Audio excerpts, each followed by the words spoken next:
Good evening, everyone. I hope I am audible to everyone. Yes, ma'am. Yes, ma'am. Thank you, participants. And now I welcome all the participants to once again in second day of this workshop.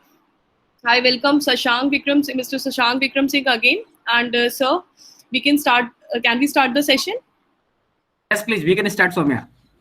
Yeah, sure. Then over to you, sir. I welcome you once again to this workshop, and we are going to start with another session of this workshop, this second day. Thank you again, Soumya. And so we will start the session by question answer. If from the previous session, if any questions we have, we can spend a couple of minutes on that, and then we'll start with the second title of the second topic of the day. So any one of you can moderate the session. If Varun is here, Varun, can you moderate the session?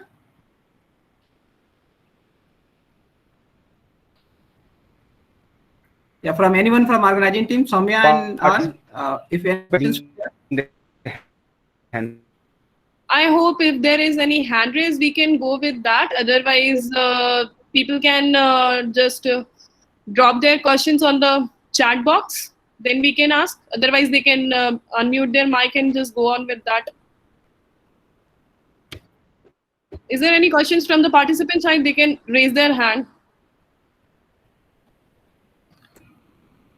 I hope there are no questions, so you can proceed on with it. Fine. So second day we are supposed to start with the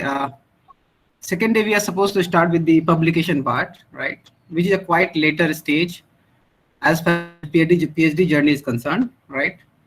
But that's equally important, right? So we will start with the publications, right? Especially finding the right journals, and then finding the journal. This is one of the tedious tasks, and then writing skills, basic things that required. So these are the largest subject area we are going to cover it, and we are going to do some practical sessions as well, right?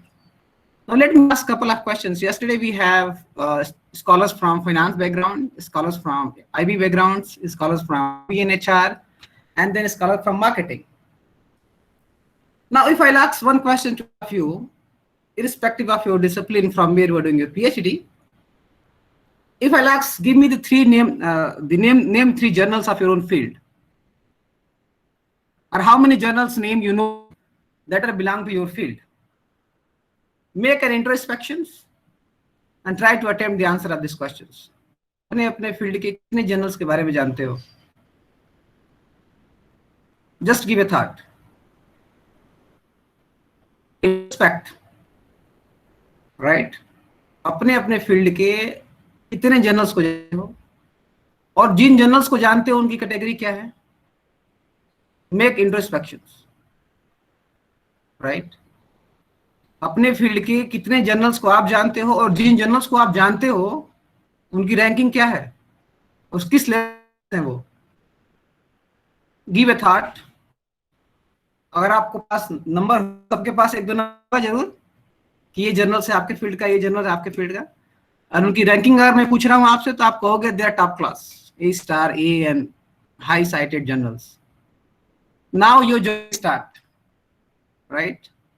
जब आप PhD में enroll होते हो, and then the moment you started working, if you have done some works, your supervisor is going to ask to submit your paper in that particular journals which you have recommended to read. Mind it what I'm saying here. All of you must have been feeling these experiences. कि आपका supervisor आपके जानते ही जब आप first submission होगा journals का, supervisor आपसे ये कहेंगे कि बेटा submit this paper to journal that you been recommended to read, right? अब मिसमैच कहाँ होता है? Just try to understand that. Mismatch यहाँ होता है कि आप जिस जर्नल्स के पेपर्स को पढ़ते हो बिकॉज उसको रिकमेंडेड किया,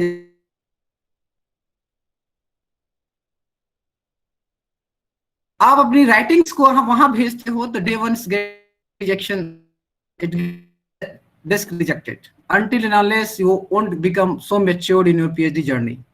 3 साल बाद आप मैच्योर्ड होते हो, 2 साल बाद मैच्योर्ड होते हो अपनी PhD जर्नी में. बट बिगिनिंग में आप क्या होता है कि जो आप काम करते हो उसको आप कम्युनिकेट करने की कोशिश करते हो, and that's what be logically should be happen. आप जब भी पीएचडी की जर्नी शुरू करो, अपनी राइटिंग रिसर्च करो, तो मेक अ पॉइंट्स कि जो काम करो उस मस्ट हैव बीन कम्युनिकेटेड। एक पार्ट करो, फिनिश हुआ उसको कम्युनिकेट कर दो जर्नल्स के लिए। सेकंड पार्ट करो, सेकंड स्टेज कंप्लीट हुआ उसको कम्युनिकेट करो। थर्ड पार्ट करो, कम्युनिकेट करो, और all should be happen. But challenge कहाँ पे आता है? चैलेंज यहाँ पे आता है कि जिस जर्नल्स को आपको रिकमेंड किया जाता है पढ़ने के लिए, और जब आप थोड़ा सा छोटा सा काम करते हो अपने एक क्वेश्चन, लेट सपोज आपने एक इंट्रोडक्टरी रिमार्क ही ड्राफ्ट किया है या फिर एक रिसर्च प्रपोजल ही ड्राफ्ट किया है, तो यदि आप अपने सुपरवाइजर के पास लेके जाओगे उसको, तो your supervisor will also recommend कि बेटा send it to the journal that you have read. अब वहां पे जब जाती है तो उसकी अलग लेवल की स्कैनिंग और अलग लेवल की क्राइटेरिया है सिलेक्शन का, and from that day you started discouraging yourself.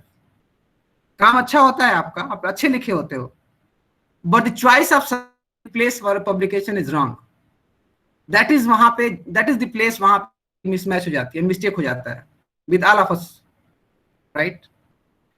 Hopefully I'm connecting with the real time world which you might have been experiencing in your day to day life in your PhD journey, right? ऐसे ही होता है, right? Yes, sir. Same thing happens, rejection का आपको recommend किया जाता है कि बेटा आप वही उस जर्नल्स को भेजो, वहां भेजो, because वही आपको पता जाता है। अब प्रॉब्लम कहाँ पे है? यू एज ए स्कॉलर आपको इसको का पता ही नहीं होता कि आप और कितने जर्नल्स हैं इसके अलावा, और सुपरवाइजर की एक्सपेक्टेशन इज क्या कि वो ऑलरेडी हैव उस लेवल के मिनिमम लेवल्स के पेपर्स ही already have in his life. He also try to achieve at higher stage top class papers at top levels. Match started and you started discouraging yourself from day one. जैसे आपकी publications आप भेजते हो, क्यों? क्योंकि selection of place is not appropriate. इसीलिए मैंने आपसे फर्स्ट क्वेश्चन पूछा कि कितने जर्नल्स के बारे में जानते हो? Yes, anyone can speak. कितने जर्नल्स के बारे में अपने फील्ड के बारे में जानते हो? मैक्सिमम कितने जर्नल्स के बारे में जानते हो? So the problem started here with self कि हमने जो राइटिंग लिखे हैं वो राइटिंग की जो प्लेस है वो प्लेस हमने इनअप्रोप्रिएट सेलेक्ट किया है। In academics work what I experience from my personal life और माय पर्सनल जर्नी, अगर कोई राइटिंग है which have academic flavour, it has its own place. You as a scholar has to recognize that. Now let me give you a statistic. You know, in अगर आप marketing के field के हो, Scopus में more than 250 journals are there. 250 journals है Scopus marketing के field. अगर आप फाइनेंस के हो तो फाइनेंस एंड इकोनॉमिक्स फील्ड तो स्कोपस में more than 515 journals हैं। But how many of these journals you know about it? Hardly you know top 3 are the journals which have been in A-star any journals recommended for you to read. But how to reach with those 515, those 215? That's big questions. Making sense what I'm trying to say here, guys? All of you are getting me? Yes, sir. So things started from day one itself. Every academic writing have its own place. You as a scholar has to recognize that place, right? Now, what is academic writings? That is important to understand. What is academic writing? क्या academic writing का मतलब ये होता है कि it's full of data, facts, mathematics and numerics and methods and methodology. क्या academic writing का मतलब ये होता है कि must be full of with theoretical perspectives. What is at all academic writing is? This is something first we need to understand, because from the beginning itself I told that every academic writing have its own place, and we as a researcher has to identify that place. Problem started, समस्या क्या है कि हमें scope का पता नहीं होता कि what is the scope, कितने ऐसे जर्नल्स है जहां पे अपने काम को कम्युनिकेट कर सकते हैं। We have limited information reason is कि हमें उसका जानकारी नहीं होती कि कितने ऐसे जर्नल्स है जहां पे किस प्लेस पे मेरी जो राइटिंग्स है, मेरा जो एकेडमिक वर्क है उसके लिए अप्रोप्रिएट है, and possibility of rejection is very low, including the high text citation so called, right, level of citation. So this major questions we are going to cover in next couple of minutes, right. चलिए Let us start with the academic writing. What is first academic writing is? If in today's time आप की articulation अगर अच्छी है, you are good with writings, and you have the art of understanding the absolute numbers and relative numbers, then in the era of publications, you have achieved the first stage, right? What I'm trying to say, just try to understand it. I'm speaking in the language of a researcher. Absolute numbers and relative numbers, along with articulations, right? Let me give an example. All of you might have been seeing the data facts, that number of vaccinations India is doing, right? Yes, sir. Must be all of you aware with. If you look at India, have vaccinated far close to 30 crore people out of 140. Out of 140 crores, we vaccinated so far close to 32 crore people. Now give me the percentage. If I ask one question to you, how many percentage of Indians have get vaccinated? Percentage of population of India get vaccinated. So 32 divided by 1, you get a number. 32 divided by 140, you get a number. Yes, sir. Number. What is that number? Around 25%. Sorry? 22. Around 23%. Okay. And if I'll give you another data, that out of the 32 crore, let's say only 8 crores have vaccinated both the doses. Now what is the percentage? What is the number you are getting? What is the number that you are getting? 8 divided by 140? 25%. No. 5%. Now look this number, 5%, 23%. With respect to the Indian populations. Look these numbers. It is much below, much lower than other nations like Germany, America, UK, and all, right? But let me, having the same data, I am representing in a different way. And look at that way. What is that way? So don't look for what I'm going to say. Try to understand the skills that I'm trying to narrate, right? That is going to enhance your action abilities, right?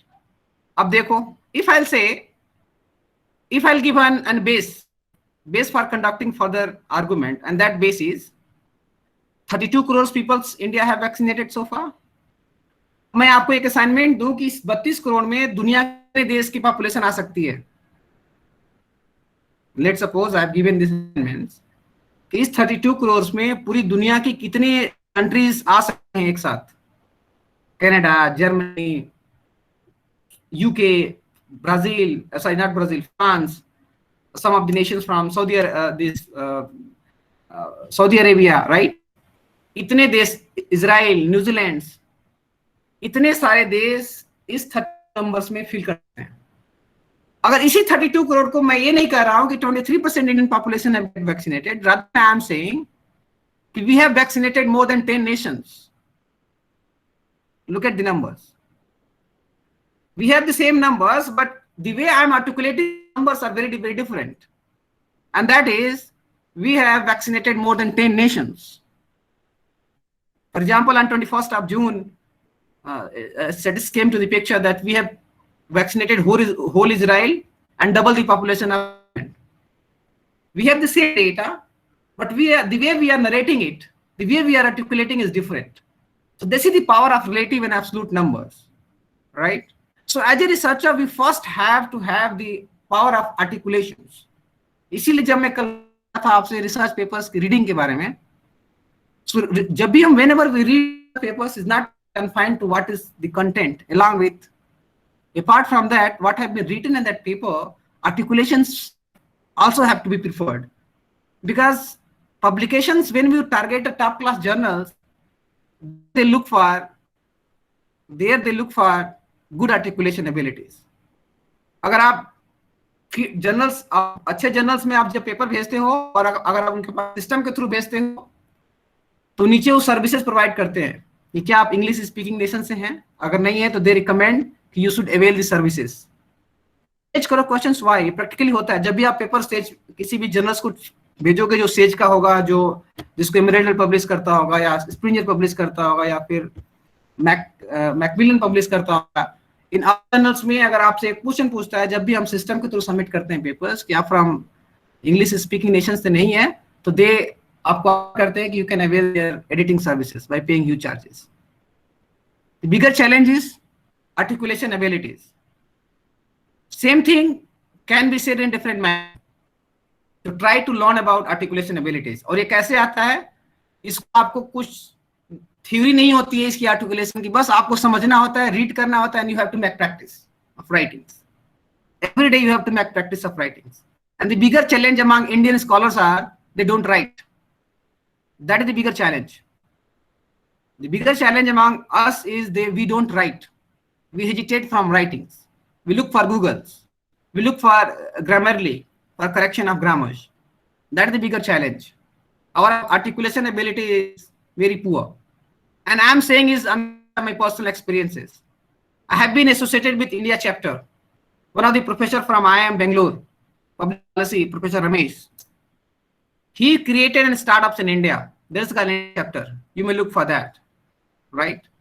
You know, we were having thousands of scholars all over the world who can write positive narratives about India.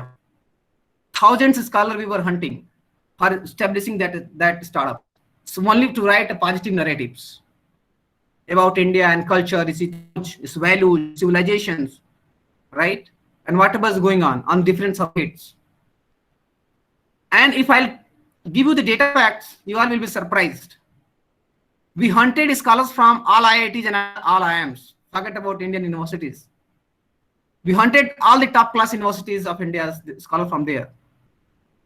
And once we started receiving the articles on the positive narratives, we all get completely tireless that even we can have this startup further.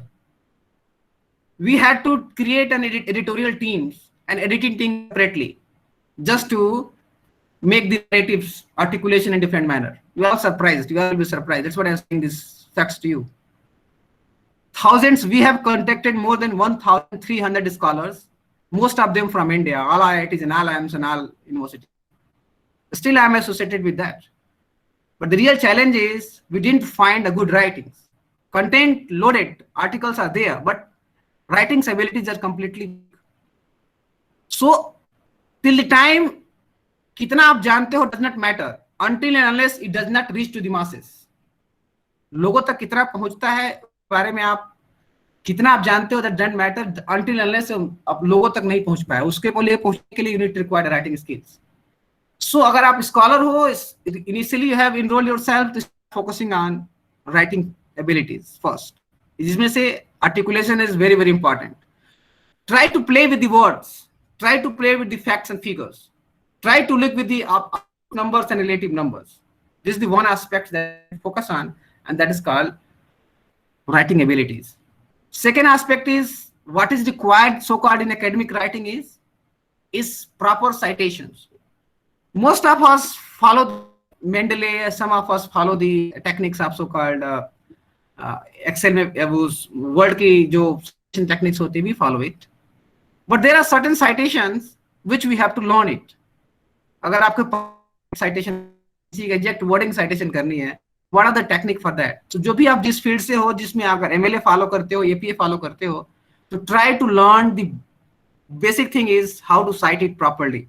Most of us commit a mistake in citations, right? Most of us commit a mistake in citation because we rely on this technology softwares. Softwares हमेशा जो latest citation की techniques आती है उस पे updated नहीं होता.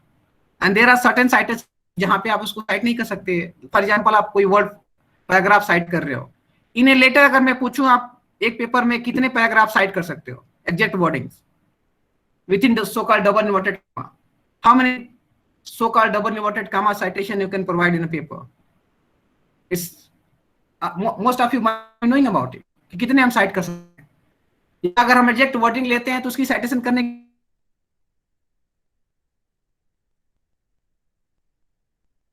where we use single inverted comma, where we use full stop, where we use semicolons, where we use commas, where we don't semicolons. Most of us don't about it. These are the basics about writing. अगर आप इसको नहीं जानते हो तो must spend time about it. Third aspect came about plagiarism. This is the most serious issues. Most serious issues. I'm saying so. Most serious issues. Just because we have been more relied on the search engines, Google's and all. So our thinking process get blocked the moment we keep on exploring each and everything through those sources and relying on much expending time on those sources. इसीलिए जो plagiarism की सबसे बड़ी जो challenge है आज के time is very very serious, very very serious, very challenging for that. So try to learn the techniques. अब प्लेगरिज्म कैसे हटाते हैं, how to avoid plagiarism. It's all together different techniques for avoiding plagiarism, right. अगर आप कोई plagiarism की आप प्लेगराइज्ड copy दिखा दो किसी को and someone is expert, someone have gone through it, देखने से पता चल जाएगा कि हाउ किस तरह किस nature of that plagiarism, right. So try to work on first of all 3 basic things before for the publication. One is writing, articulations. Second is about plagiarism part, and now third is about once you completed your paper, where to communicate it. The bigger challenge is where to communicate your paper. Apart from these aspects cover in the ethical aspects of writing of the papers, right. Plagiarism अगर कर रहे हो तो citation कैसे कर रहे हो, acknowledgement कैसे दे रहे हो, right. उसकी in-text citation है तो क्या है, अगर आप eject paragraph उठाए तो कितने पैराग्राफ उठा सकते हो, semicolons का यूज कैसे करोगे, कैसे नहीं करोगे, because these are the basic things that avoid जो plagiarism से को दूर करने के लिए भी one of the most important instrument है. So these aspects, guys, as a budding scholar, you have to focus on that. Now coming back to the major part, जिसके बारे में आप must have been waiting since we started the discussion, that is searching the journals. Academic writing अगर है, अगर किसी भी academic flavor है, so it has a place to get it published. But हमारे साइड मिस्टेक क्या होता है कि we are unable to find out the place. जैसे मैंने आपको बोला मार्केटिंग में 250 ऐसे जर्नल्स हैं जो स्कोपस में लिस्टेड है. अब उन जर्नल के पास कैसे पहुंचा जाए, बिगर चैलेंज. अगर आप फाइनेंस बैकग्राउंड से हो, फाइनेंस एंड इकोनॉमिक्स में, सो मोर देन 500 ऐसे जर्नल्स हैं जो स्कोपस में लिस्टेड हैं. हाउ टू रीच देयर, उन जर्नल्स को कैसे पकड़ा जाए, उन किस journals which journal is more appropriate for that. Thing is you have to understand कि कितने जर्नल्स ऐसे हैं जिसको आप टारगेट कर सकते हो अपने फील्ड में. First important aspect that. अगर आपको लिस्ट पता चल गई which are well cited, then उनमें से किन जर्नल को कैच करना है, that is important understand, right. Make sense, getting it, understood it so far guys? Yes, sir. चलिए अब आते, let's do a practical session on that. We are trying to addressing it. I assume that you understand academic writing लिखते कैसे हैं, because it's all practical aspects. जो आप writing करो, try to focus on articulations. Same sentence को how you can think, because researchers का job ही यही है कि develop a thinking process, right? Develop a perspectives, develop a 360-degree perspective of the same things, looking same thing with different perspectives, right? That is what the basic nature of a researcher is, right? यही एक researcher का काम होता है कि same aspect is there but look at with different perspectives. So आप relative numbers और absolute numbers में if you develop your skills in playing with relative numbers and absolute numbers, your articulation is automatically going to be good enough along with your writing skills. That's okay. But once you have the ability of understanding the playing with the absolute numbers and relative numbers, this is the most important techniques that have been to the in the courses that have been there in the articulations syllabus, right? कि आपको playing with the absolute numbers, relative numbers, ये complete हो गया. Then come to the plagiarism part, right. अगर plagiarism part पे आप बिल्कुल perfect हो कि साइटेशंस कैसे होती हैं, कहाँ पे कामास, फुल स्टॉप, कहाँ पे कॉलम लगेगा, सिंगल कॉलम नहीं लगेगा, डबल इन्वर्टेड कहाँ लगता है, सिंगल इन्वर्टेड कहाँ लगता है, सिंगल इन्वर्टेड है तो उसकी साइटेशन कैसी होगी, डबल इन्वर्टेड है तो उसकी साइटेशन कैसे होगी, एडजेक्टिव पैराग्राफ उठाए हो तो उसकी साइटेशन कैसी होगी, कितने ऐसे पैराग्राफ आप एक टेक्स्ट से दूसरे टेक्स्ट में उठा सकते. दैट इज, अगर इसकी पूरी इंफॉर्मेशन आपके पास हो गई तो जो एकेडमिक राइटिंग की 2 इंपॉर्टेंट चीजें हैं उसको आप कंप्लीट कर लिए. नाउ कम टू द इसको कम्युनिकेट करने पार्ट कि अब इसको कम्युनिकेट कहाँ करें. At least it should be get published. आपके सिस्टम में आइडियली होने से, कंप्यूटर में आइडियली आने से अच्छा है कि it should be communicated. So let us reach to the journals, right. कि जो आपका फील्ड है, आप एज ए स्कॉलर जानते हो कि आपका एरिया क्या है, किस आपका पेपर किस क्या है क्या नहीं है. अब वी हैव टू सर्च कि ऐसे कितने जर्नल्स हैं जहां पे आप रीच कर सकते हो through your papers. Let us explore about it. Let me share my screen and will work for that.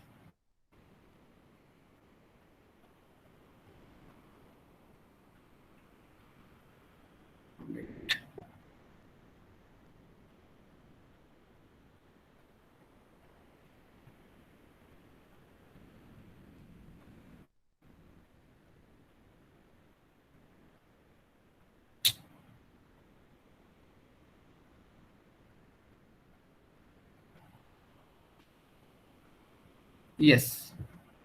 My screen is visible? My screen is visible, guys? Yes, sir. Yes, sir. Yes, sir. Yes, sir. Is this visible? Yes, sir. अब आप क्या कीजिए. देखो, answer हमें क्या करना है. Answer हमें ये करना है कि आपके पास राइट हो गई, एकेडमिक राइटिंग हो गई. अब इस एकेडमिक राइटिंग को कम्युनिकेट करना है, क्योंकि समस्या कहाँ पे आती है. आप जैसे ही अपने एकेडमिक राइटिंग को लेके जाओ एडवाइजर सुपरवाइजर के पास, वो आपको रिकमेंड करते हैं कि communicate to the top class journal. समस्या कहाँ आती है कि फ्रॉम देयर आप अभी बिगिनर होते हो, तो वहाँ पे प्रोबेबिलिटी रिजेक्शन की चांस काफी ज्यादा होते हैं. So what are discouraging yourself? Reason is उसके अलावा और कोई स्कोप ही नहीं होता, कि आपको पता नहीं होता कि उसके अलावा और कौन कौन से ऐसे प्लेस हो सकते हैं जहाँ पे इसको कम्युनिकेट कर सकते हैं. आते हैं पहले स्कोपस, क्योंकि स्कोपस इज दुनिया की the largest indexing platform, right. इस स्कोपस में more than 40,000 journals have been indexed, more than 40 all across the world, right. तो Scopus is the very largest platform, the largest platform in the world. यहाँ पे almost every best journals have been indexed themselves, right. इस platform पे Scopus पे, right, because Scopus might have been the most talked point among the scholars. कितने paper आपके Scopus. ABDC is altogether different kind of indexing, right? It's all kind of different kind of abstracting. That's the matter. Scopus. अब आप क्या Scopus में click करो, Scopus dot इसके Scopus पे आओ. स्कोपस रिसीवर का आता है, फिर रिसोर्स पे, और रिसोर्स में आने के बाद आपको ये विंडोज ओपन होगा, राइट. Getting it guys? ये दिख रहा है आप सबको? Yes, sir. Yes, sir. Yes, sir. दिख रहा है. अब क्या करना है आपको? कुछ नहीं करना. यस, रिसोर्स पे आइए.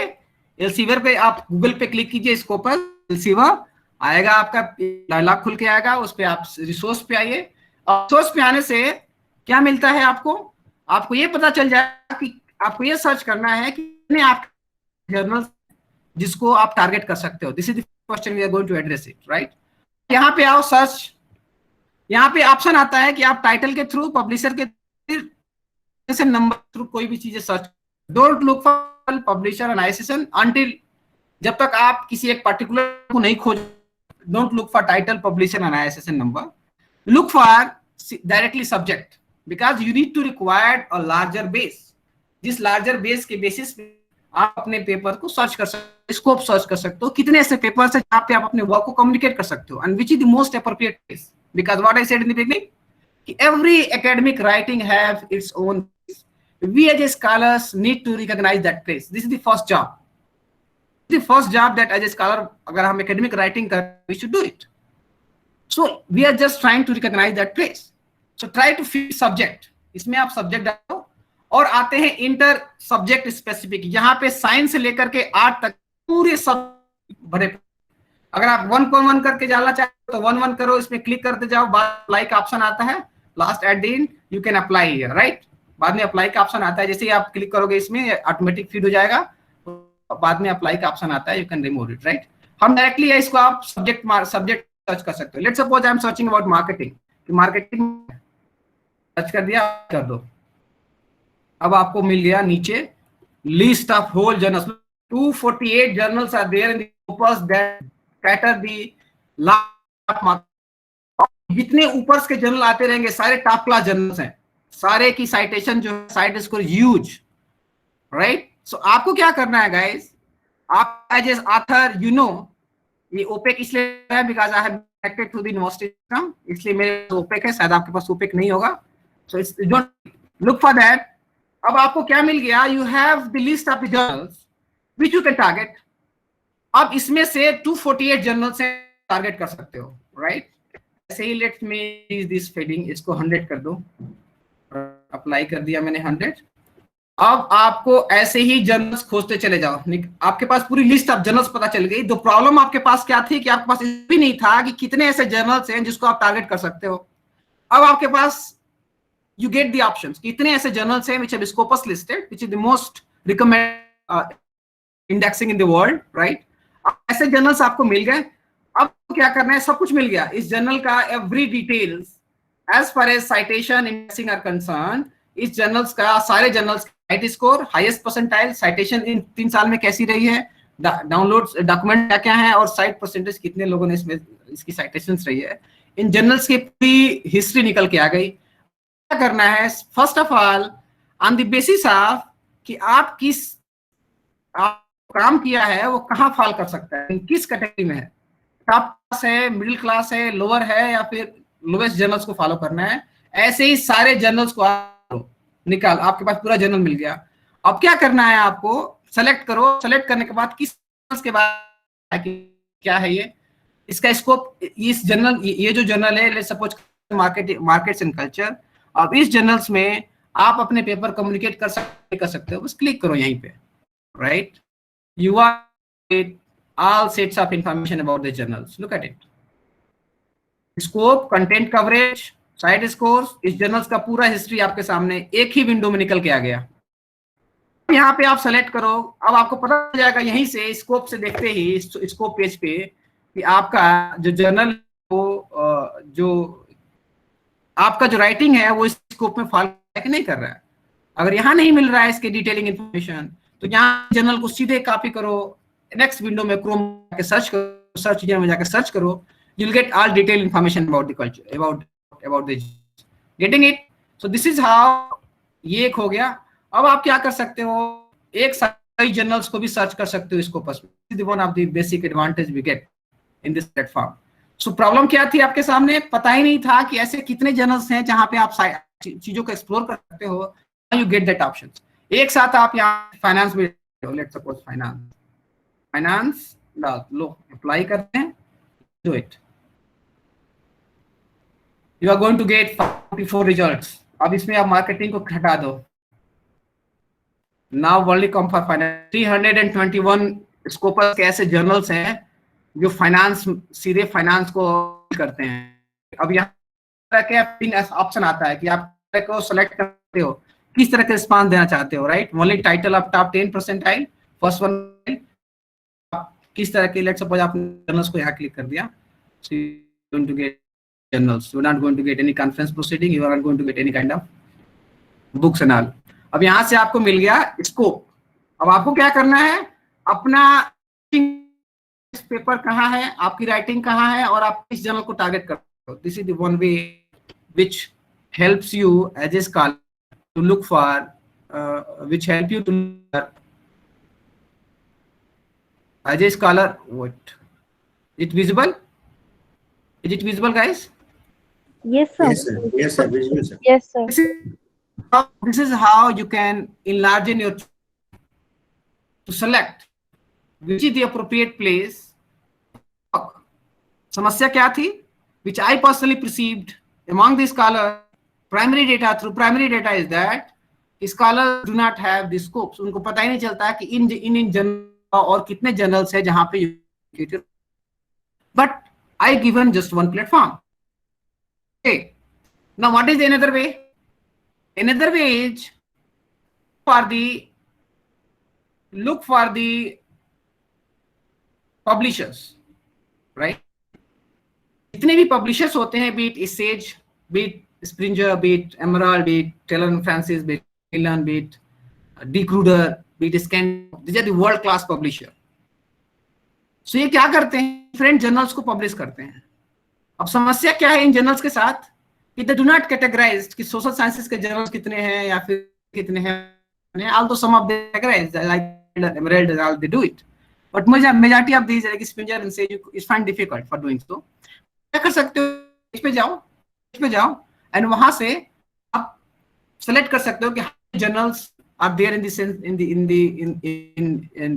कॉमर्स एंड मैनेजमेंट फील्ड, और उसमें आप हर स्कोप को करो कि एंड देन उस स्कोप में वेदर आपका आइडिया फॉल करता है नहीं करता है, you communicate it through the methods that you do, right. For example let's suppose अगर मैं एक ऐसा पब्लिशर का नाम बताता हूं, शायद you might knowing about it, DeGrooter, I don't know how many about it. It's also world class publisher, but is most prevalent in Western nations, right? एक समय में अच्छे जर्नल्स को अच्छे जर्नल्स करता था, but later on it इससे there must be certain business issues. एक आता है जिसमें you can target at the beginning stage, that's called Skindo, right? अब Skindo में क्या करता है, आप one of the wing of the का एक ये फील्ड है जिसमें आप जिसको स्किंडो पब्लिश करता है. अब स्किंडो में आ जाओ, सब्जेक्ट स्पेसिफिक होता है. सब्जेक्ट में आप कोई सी भी सब्जेक्ट सेलेक्ट करो. लेट सपोज आपका सब्जेक्ट हो सकता है बिजनेस एंड इकोनॉमिक्स. बिजनेस में सेलेक्ट कर दिया. अब बिजनेस इकोनॉमिक्स में सेलेक्ट करने के बाद आ जाओ सीधे जर्नल्स, फ्रीक्वेंट जर्नल्स. उसके में क्लिक करते हैं तो आपको मिलता है यहाँ पे किट, राइट. अब आपको मिलता है सपोज आपने इकोनॉमी का सेलेक्ट किया. वेट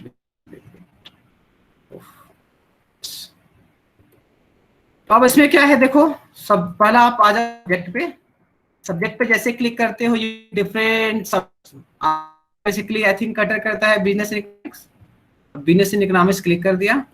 बिजनेस इकोनॉमिक्स जैसे ही क्लिक किया यू गेट दिस पे. इसमें क्या करना है, आपको फिल्टर डालना है. फिल्टर क्या चाहिए, जर्नल्स चाहिए. जर्नल्स सब्जेक्ट चाहिए. सब्जेक्ट आप इसमें से फिल्टर करो कौन सा सब्जेक्ट आई थिंक होगा business and economics. Already clicked है. डेट कितने ईयर के चाहिए, date you can fit it. Language क्या चाहिए, जर्मन, फ्रेंच एंड जर्मन. आपको इंग्लिश लैंग्वेज. अभी आपको जैसे ही किसी भी जर्नल करोगे, जर्नल ऑफ एग्रीकल्चर इंजीनियर आपने सेलेक्ट किया है तो आपके सारा इन्फॉर्मेशन इस जर्नल का मिल गया. यहाँ पे इंडेक्सिंग क्या है जर्नल्स की, look at it.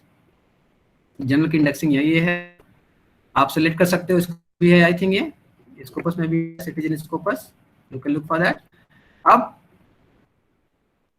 Editorial board क्या है, एम एंड स्कोप क्या है, आप सीधे से आप कर सकते हो और सेलेक्ट कर सकते हो कि कौन सा आप गेटिंग इट. ऐसे आप किसी भी जर्नल्स के बारे में चाहते हो जो ये पब्लिश करता है, या आपका वर्क किसको, आपका जो काम है वो किस पर्टिकुलर जर्नल्स को कैटर करता है, you can accordingly find it. What you the problem that you are starting that we had is scope क्या है. आपने जो एकेडमिक राइटिंग लिखा है उस एकेडमिक राइटिंग आप कहाँ आप उसको कम्युनिकेट कर सकते हो, राइट. चैलेंज टॉप क्लास में आएगा तो पॉसिबिलिटी क्या है, किस क्या है, कितने जर्नल्स ऐसे हैं आपके फील्ड के जिसको आप कैटर कर सकते हो. So these are the best way through which you can get and address your issues and you can communicate your writings. Making sense? Understood it? Understood guys? Yes, sir. Yes, sir. Yes. अब ये तो आ गया आपके पास message कि ये इतने सारे resources हैं, इतने सारे जर्नल्स हैं जहां पे आप कम्युनिकेट कर सकते हैं. पेपर कम्युनिकेट करते हो इन सारे जर्नल्स को करते हैं जी आप टेलर एंड फ्रांसिस या फिर world Springer whatever it is.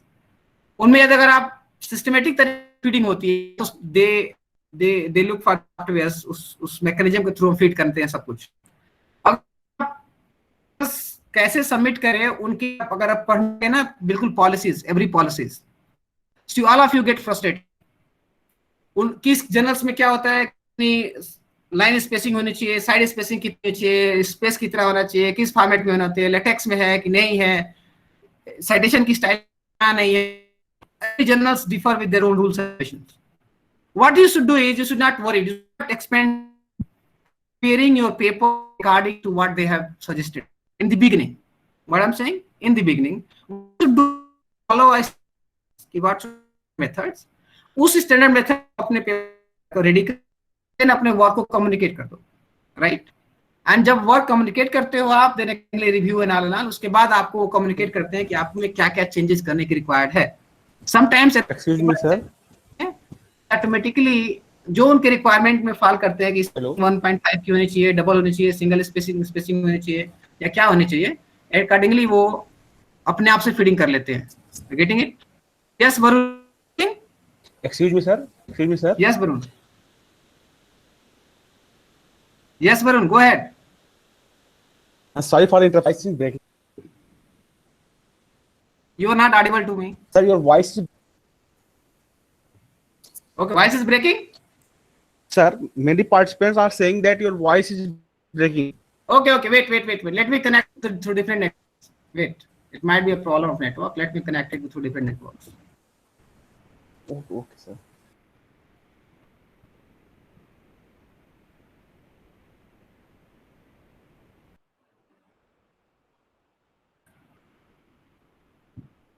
Yes, am I audible? Yes, you are audible. You can go ahead. Yes, sir. Okay, fine, good. So, which Yes, part? sir. Audible, sir. Yes, good. Which part? I think you all have missed it. Which part? Where I was? जहाँ पे आपको समझ नहीं आया? Yes, I was discussing about the preparing your papers, right? आपने journal select कर लिया. अब जर्नल सेलेक्ट करने के बाद पेपर की प्रिपरेशंस. सो आप जब जर्नल्स में जाओगे ना, तो जो जर्नल्स सिस्टम के थ्रू फीडिंग होती है, वहां पे आपको डिफरेंट रूल्स एंड रेगुलेशंस वो जर्नल प्रोवाइड करता है कि आपको स्पेसिंग इतनी होनी चाहिए, लाइन स्पेसिंग होनी चाहिए, लेटेक्स कितना होना चाहिए, फर्स्ट पेज क्या होगा, सेकंड पेज क्या होगा, थर्ड पेज क्या होगा. So you should not expand time on that. What you should first do is you should first look for एक अपने पेपर्स को स्टैंडर्ड में तैयार कर लो. जैसे अगर सोशल साइंस का पेपर है तो यूजुअली एपीए स्टाइल में जाता है. स्पेसिंग कितनी होती है, स्पेशली 1.5 स्पेसिंग आप देते हैं. फॉन्ट 12 का होता है, टाइम्स रोमन होता है, राइट. डेटा पिक्चराइजेशन कहाँ होता है, कैसे, तो यूजुअली हम डेटा को लास्ट में फीडिंग करते हैं अपेंडिक्स में डाल के. तो एक स्टैंडर्ड फॉर्मेट होता है, उस स्टैंडर्ड फॉर्मेट पेपर कम्युनिकेट तैयार कर लो and then communicate it to the respective journals irrespective of their mode of style. First stage. Later on यदि वो पेपर को एक्सेप्ट करते हैं तो अकॉर्डिंगली आपको, अगर पेपर एक्सेप्टेंस होता है तो आपको मोड वोड कुछ चेंज नहीं करना होता, ऑटोमेटिकली वो अपना एडिटोरियल टीम इस काम को कर लेती है, राइट. अगर आप इंटरेस्टेड हो तो you can also look for inter science publications. But inter science publication में समस्या क्या है? They took long years, 2 to 3 years they took for final publications. वहां पर भी जो जर्नल्स है ना, which in the beginning scholar can target it, क्योंकि उनके पास जो साइड स्कोर होता है वो रिलेटिवली स्कोपस होते हैं, but relatively it's under the target zones, right. So वहां पे आप टारगेट कर सकते हो. अगर इंटर साइंस का पब्लिकेशन सर्च करोगे so you can get it. Wait,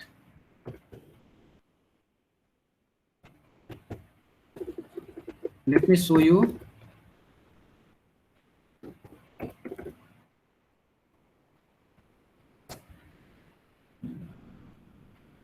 Let me show you one more publication which I forgot in the beginning, and then you will, yes. I'm visible? Is it visible? Screen is visible, guys? Yes, sir. Screen is visible? अब देखो, Yes, sir, आप yes, इस sir. Journals, ये जो publisher है inter science, ये inter science में अगर आप ऑथर्स के लिए आओगे ना, 5 ऑथर्स. अब इसमें आप जर्नल्स जब आओगे ना, जर्नल्स ब्राउज और outlet and title by subjects, ये देखो, ये पूरा आउटलेट दे देता है आपको. इतने सारे हर फील्ड के, फॉर एग्जांपल आप कॉल कर सकते हो यहाँ पे इकोनॉमिक्स एंड फाइनेंस, देख सकते हो मैनेजमेंट एंड बिजनेस. सो आप लेजरली फॉल करते हैं, let's suppose management and business. आप अपने हिसाब से सिलेक्ट कर लेना कि आपका फील्ड क्या फॉलो करता है. आई assume that most of you from commerce background, तो मैं सिलेक्ट करना हूँ ये. अब इस फील्ड में देखो, इतने सारे 49 जर्नल्स हैं जो इंटर साइंस पब्लिश करता है. बट समस्या क्या है इंटर साइंस के साथ, पहले ये समझ लो. इंटर साइंस के साथ समस्या ये है कि it take more than 2 years to finally publish your paper. आपका एक्सेप्टेंस कम्युनिकेशन तो कर देगा within year, but for the publication it took another 1.5 years. So that is the one biggest disadvantage with inter science.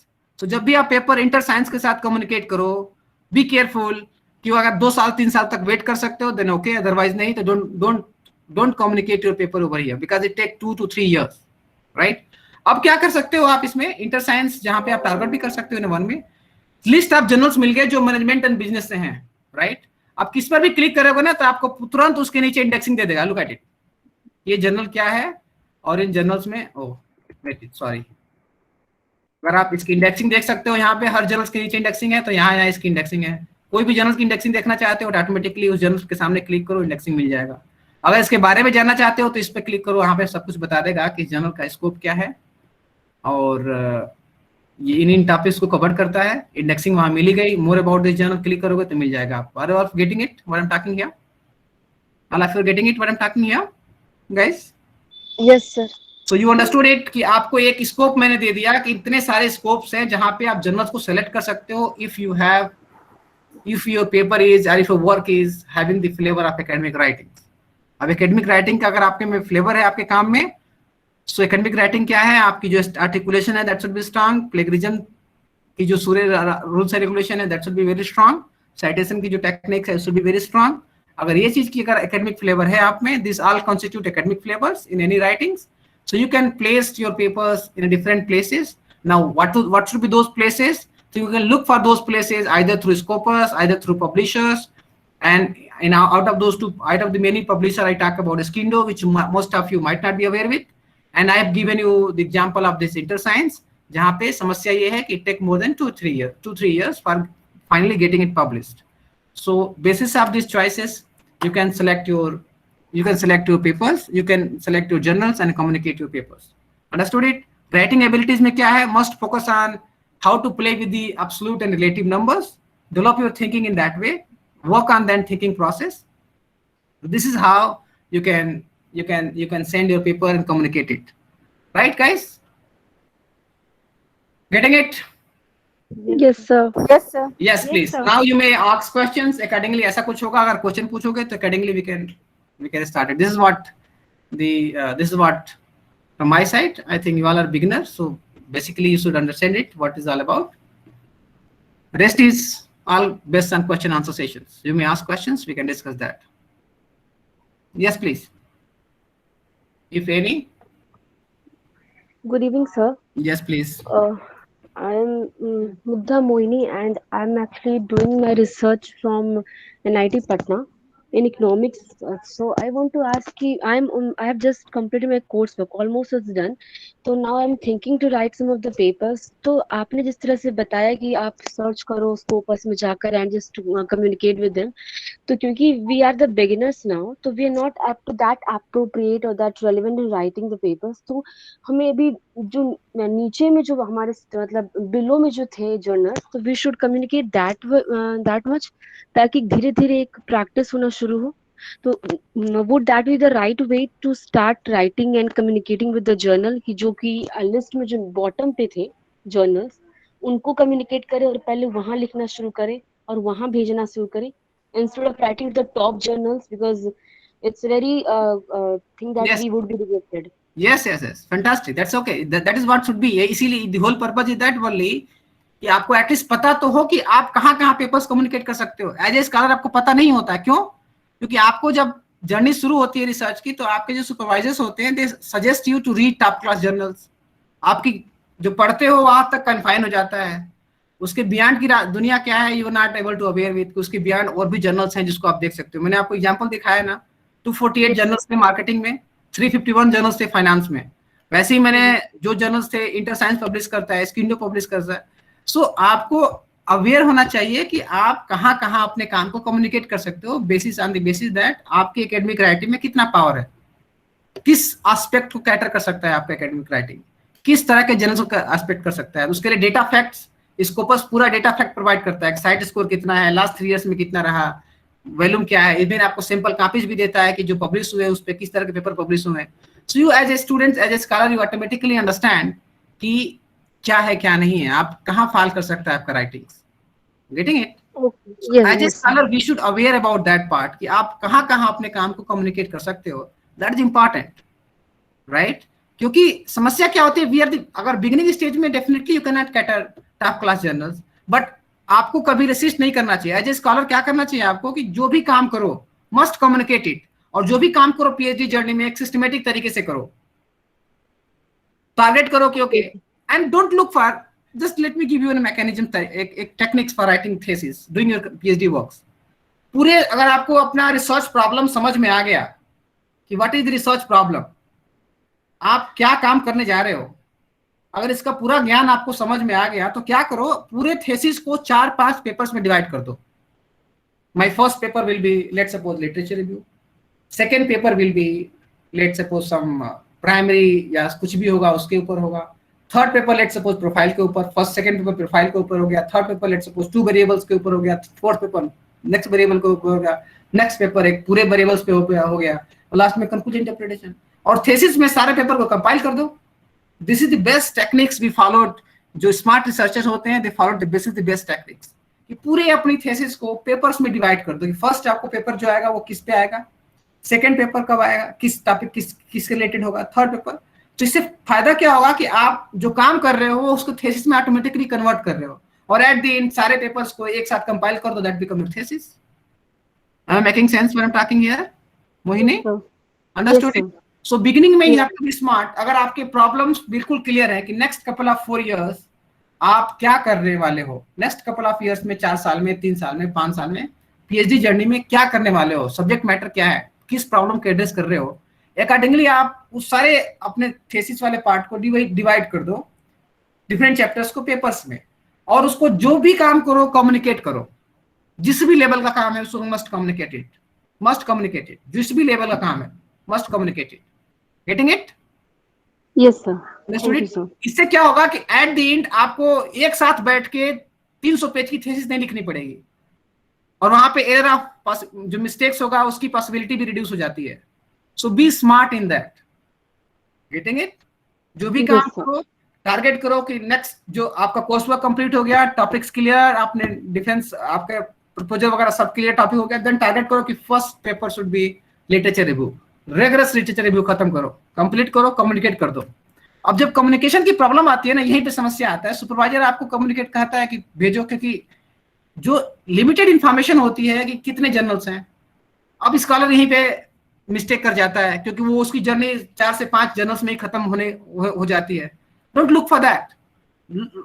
Develop your horizons larger, broaden your horizons, look for the good journal, look for the larger journals. जो आपको मैंने platform provide कर दिया कि इतने सारे journals हैं जहां पे अपने काम को कम्युनिकेट कर सकते हो. और इसमें थ्योरेटिकल भी पेपर्स, कुछ जर्नल्स ऐसे हैं जो थ्योरेटिकल पेपर से भी एक्सेप्ट करते हैं, कुछ जर्नल ऐसे हैं जो एम्पिरिकल पेपर सब एक्सेप्ट करते हैं, कुछ जर्नल ऐसे हैं जो दोनों तरीके के पेपर एक्सेप्ट करते हैं. तो क्या करना चाहिए आपको? Develop your chapters in the papers develop करो, चैप्टर ऑटोमेटिक डेवलप हो जाएगा. एक लास्ट में 2 चैप्टर लिखना होगा, introduction and conclusion, that's it. Rest आपके पेपर्स थीसिस का फॉर्मेट में आएगा. So be smart in that. Getting it? Yes sir. Getting it? Yes sir. Understood it? Yeah. Yes. Anything else? Sir, मैं ब्रिजराज प्रसाद गुप्ता हाँ जी सर. टूरिज्म सेक्टर पर research कर रहा हूँ, अभी बिगिनिंग स्टेज में हूँ. हाँ जी सर. तो एक समस्या दिमाग में आती है कि प्लेगरिज्म से बचने के लिए राइटिंग स्टेज में किन किन बातों का ध्यान हमें रखना चाहिए ताकि हम आगे सतर्क रहें और हमारा थीसिस प्लेगरिज्म में न फंसे. ठीक है सर. 2 चीज देखिए, एक तो आप समझिए art of double inverted commas. जी सर. तो जब भी हम पेपर में राइटिंग करते हैं, अगर उसकी एग्जैक्ट वर्डिंग हम ले रहे हैं, फर्स्ट थिंग उसका एपीए रूल होता है कि आप डबल इन्वर्टेड कॉमा में पुट करो जी, और उसकी साइटेशन जो दो आप पेज नंबर के साथ दो जी. ठीक है. तो जो अब आप सॉफ्टवेयर में जब जाता है, चाहे आपका ओरकुन में जाए, चाहे आपका किसी भी प्लेगरिज्म सॉफ्टवेयर में जाए, तो उस बात को जो भी इन्वर्टेड कॉमा वाला पार्ट होता है उसको एक्सक्लूड कर दिया जाता है. But the question is how many such inverted verbatim वाला जो पैराग्राफ है किसी पेपर से, कितने आप अपने पेपर में ले सकते हो? That is a big question mark. So you have to be updated first of all कि कितने ऐसे paragraphs exactly wording by wording उठा सकते हो. यदि वर्डिंग बाय वर्डिंग आपने पेपर से ऐसा लिया है तो उसकी एग्जैक्ट साइटेशन की रूल क्या है, must mention that first of all. Second, आपने जो क्वेश्चन पूछा कि प्लेगरिज्म से अवॉइड कैसे करें, यदि आपने I am giving you the very good insights about tables. Let's suppose कोई मॉडल्स है, कोई टेबल है, उस टेबल को आपने एग्जैक्टली एज इट इज किसी दूसरे पेपर से लिया है, राइट? जी सर. ऐसा होता है कि हमने मॉडल्स टेबल्स हमने दूसरे पेपर से लिया है, तो हम स्कॉलर्स गलती क्या करते हैं ना, उस टेबल को खुद बनाते हैं और फीडिंग करते हैं। जैसे टेबल बना दिया, 4 कॉलम था, 2 रो थी, तो उसमें बनाने के बाद फीड करते हैं, उसमें इन्फॉर्मेशन जो थी इसमें जो इन्फॉर्मेशन एग्जैक्टली फीड कर देते हैं। अब ये जो जब प्लेगरिज्म में जाएगा ना सॉफ्टवेयर में, तो 100% प्लेगराइज कर देगा। तो क्या करना चाहिए, जब भी आप मॉडल उठा रहे हो, जब भी किसी चीज की एज इट इज टेबल ले रहे हो, तो हमेशा उसको पिक्चर के फॉर्मेट में कॉपी पेस्ट करो, कट करो और पेस्ट करो। आप अपने हाथ से मत लिख, अपने हाथ से टेबल मत बनाओ अगर वो टेबल एज इट इज आप ले रहे हो तो। जी समझ आया सर? जी सर जी। तो फर्स्ट थिंग आपको क्या करना चाहिए, आप कोई भी टेबल और मॉडल आप उठा रहे हो, प्लेगरिज्म से अवॉइड करना है तो as it is copy and paste कीजिए, 0 प्लेगरिज्म आएगा उसका। अगर आप कॉपी एंड पेस्ट नहीं किए हैं तो 100% प्लेगरिज्म कर देगा वो, right? So this is with respect to the tables and figures and models whatever it is. Now coming to the writings part, कि जो राइटिंग्स है उसमें how to avoid plagiarism. What kind of mistake we usually do is, हमारे सामने papers का text खुला होता है और उसको हम अपने लैंग्वेज में लाइन बाय लाइन कन्वर्ट करते हैं। That is what usually we scholars follow, but that is the most time taking and the highly dangerous part. Reason is क्या होता है कि जब प्लेगरिज्म सॉफ्टवेयर में ना कोडिंग होती है कि 5 सिमिलर वर्ड्स को डिटेक्ट करेगा या 12 सिमिलर वर्ड्स को डिटेक्ट करेगा या फिर 10 सिमिलर वर्ड्स को डिटेक्ट करेगा, तो सॉफ्टवेयर की कोडिंग होती है। अब उस कोडिंग के हिसाब से आपको चलना है। सो बेस्ट पार्ट क्या एडवाइज किया जाता है कि पैराग्राफ वाइज आप चेंजेस करो, नॉट लाइन वाइज चेंजेस करो। लाइन वाइज अगर चेंज करते हो तो समस्या क्या आती है, यदि कोई सॉफ्टवेयर में 3 वर्ड्स की कोडिंग है तो आप उससे बच नहीं सकते, आपको डिटेक्ट कर लेगा वो। तो व्हाट यू डू इज कि लाइन वाइज कन्वर्ट मत करो, आप उसको पैराग्राफ वाइज कन्वर्ट कीजिए। Understood it? जो पैराग्राफ की कंटेंट क्या कह रही है उसको convert in your own articulation, in own way. So better to prefer with paragraph, not to go with the lines. Getting it? Second part, citation part. Third part is table को copy and paste कीजिए, photos कोई photograph से उसको copy and paste कीजिए, cut and paste कीजिए, whatever it is. और कोई model से as it is है तो उसको copy and paste कीजिए। These are the 3 minimum things that required to avoid from the plagiarism. सबसे इंपॉर्टेंट एस्पेक्ट क्या है कि जब आप राइटिंग करें तो look for the paragraph, not for the lines, क्योंकि लाइंस में अगर वो 3 वर्ड्स की कोडिंग है तो आप उससे बच ही नहीं सकते, राइट? ठीक है सर? सो इसलिए मैं कह रहा हूं because I have been conducted the practical session on plagiarism with the students, so I know problem कहां पे आती है, समस्या where is this challenge, right? और जब भी मैं अभी क्लासरूम में असाइनमेंट भी सबमिट देता हूं बच्चों को, तो first thing that I required is their plagiarism reports from the day 1. So I have been seen so many papers, so many copies जहां पे plagiarized copies, so I have the ideas कि software detect क्या करता है, क्या detect नहीं करता है. So these are the basic 3 mandatory aspects that we should follow to avoid from the plagiarisms. Hopefully I addressed your question, sir. Yes sir, बहुत बढ़िया से आपने बताया, बहुत बहुत धन्यवाद sir. Thank you, sir. Thank you sir. Yes, please. Good evening, sir. Good evening, Jatin. My name is Jitan Pandey from Yes, Magad Jitan. University. Yes, Jitan. Sir मेरा जो रिसर्च एरिया है वो है ग्रीन ह्यूमन रिसोर्स. अरे वाह, good, very nice. तो sir इससे related जो जर्नल जो स्पेशली जो एचआर से रिलेटेड हों, यस सर वो बहुत मुश्किल हो रही है मुझे खोजने में. मतलब अगर इससे रिलेटेड कोई स्पेशली जर्नल हो. अब जितिन आप मेरे को एक बात बताइए, अब समझिए कि आप देख सकूं. Understood it Jitin. आपका जो काम है ना, वो कुछ जर्नल जो सस्टेनेबिलिटी और ग्रीनरी को स्पेंड कर रहा हो, टारगेट कर रहा हो, उसको भी कैटर कर सकता है, no issue. that can cater it. तो आप अपने काम को, शायद आप ये देखना चाह रहे हो क्या कि ग्रीन की ये जो एम्प्लॉय है वो या कोई ऑर्गेनाइजेशन है वो एम्प्लॉय के प्रति कितना इन्वायरमेंटल सेंट्रिक है? Are you looking for that? जैसे सर मतलब टोटली पढ़ने के बाद जो है ना, वो एचआर का 3 एस्पेक्ट मुझे निकला, एक इकोनॉमिकल, सोशल और इन्वायरमेंटल. तो ग्रीन जो है वो टोटली जो है वो इन्वायरमेंटल एस्पेक्ट को टच कर रहा था उसमें. तो सर उसी के अनुरूप मतलब बहुत सारे जर्नल मैंने पढ़े हैं, लेकिन मैं चाहता हूँ ना कि जैसे वो जर्नल जो हैं साइट्स है अच्छे सिर्फ एचआर के, मतलब उसके नाम कि मैं वहाँ पर भी जा करके और देखूं कि लोग क्या इस पे वर्क ऑलरेडी कर चुके हैं या फिर क्या और कर रहे हैं इस पे. अब देखिए जितन, मैं आपकी समस्या को समझ गया. आप एक बात बताइए कि जो आप एचआर के इन्वायरमेंटल एस्पेक्ट्स को देख रहे हैं, राइट? हाँ सर। राइट, इसका मतलब कि कोई ऑर्गेनाइजेशन एम्प्लॉय सेंट्रिक होने के साथ साथ एम्प्लॉय सेंट्रिक पॉलिसीज में इन्वायरमेंटल सेंट्रिक कितना है, that is what you are looking. Yes yes yes, right. For example, यदि टाटा मोटर्स या टाटा सन्स कुछ अपने एम्प्लॉयज के लिए कर रही है, तो उसमें वो जो एक्टिविटीज है, what are two set of strategies and policies which are environmental centric, that is what I am referring to. Yes sir, जैसे लाइक टेस्ला। यस, टेस्ला जैसे इन्वायरमेंट फ्रेंडली इलेक्ट्रिक कार बना रही है, तो उसके जो एम्प्लॉई होंगे वो भी इन्वायरमेंट फ्रेंडली तो होने चाहिए, जैसे तो उसी के अनुरूप मैं इस पे करना चाह रहा हूँ। अब देखिए जीतन, आपको थोड़ा सा रीडिफाइन करना पड़ेगा अपने टॉपिक, तभी आपको जन्नत मिल पाएगा। अब देखिए टेस्ला केस में क्या है, ये हमारी परसेप्शन है, ये हमारी प्री कंसीव नोशन है कि टेस्ला ये इलेक्ट्रिकल कार बनाती है तो इन्वायरमेंटल सेंट्रिक होगी इसकी पॉलिसीज। अब एलन मस्क को देखिए खुद, एलन मस्क टेस्ला की रिपोर्ट, एनुअल रिपोर्ट आई है रिसेंटली, अभी just couple of months back, I think 10-15-20 दिन पहले आई थी एनुअल रिपोर्ट्स। जी। लास्ट ईयर टेस्ला ने जितना पैसा बिटकॉइन से कमाया है, उतना पैसा टेस्ला ने कभी अपने कोर प्रोडक्ट बेच के नहीं कमाया था। मतलब जितना टेस्ला स्पेस एक्स और कार बेच के नहीं कमाया, उतना टेस्ला ने, एलन मस्क ने बिटकॉइन से पैसा कमाया है लास्ट ईयर। इसके एनुअल रिपोर्ट्स में रिपोर्ट थी।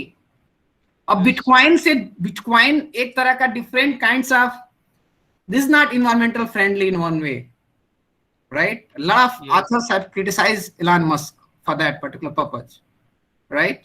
So समस्या क्या है जतिन, हमें ना, आपको थोड़ा सा पर्सनली एडवाइस, आप जिस डायमेंशन से एचआर को देख रहे हो ना, उसको थोड़ा सा रीडिफाइन करो।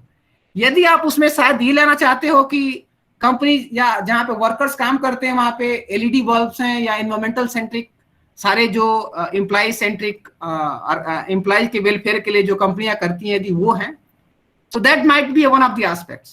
So उसको आप दो तरीके के जर्नल्स में भेज सकते हो। एक जो जर्नल्स इन्वायरमेंटल डायरेक्टली इन्वायरमेंट को नहीं, या फिर किसी इन्वायरमेंट के दूसरे डायमेंशन को टच कर रहा हो, वैसे जर्नल्स को आप भेज सकते हो। तो you can look journals that are there in HR as well and that are catered to sustainability as well. ऐसे दो तरह के जर्नल्स को आप सर्च कर सकते हो जीतन सॉरी।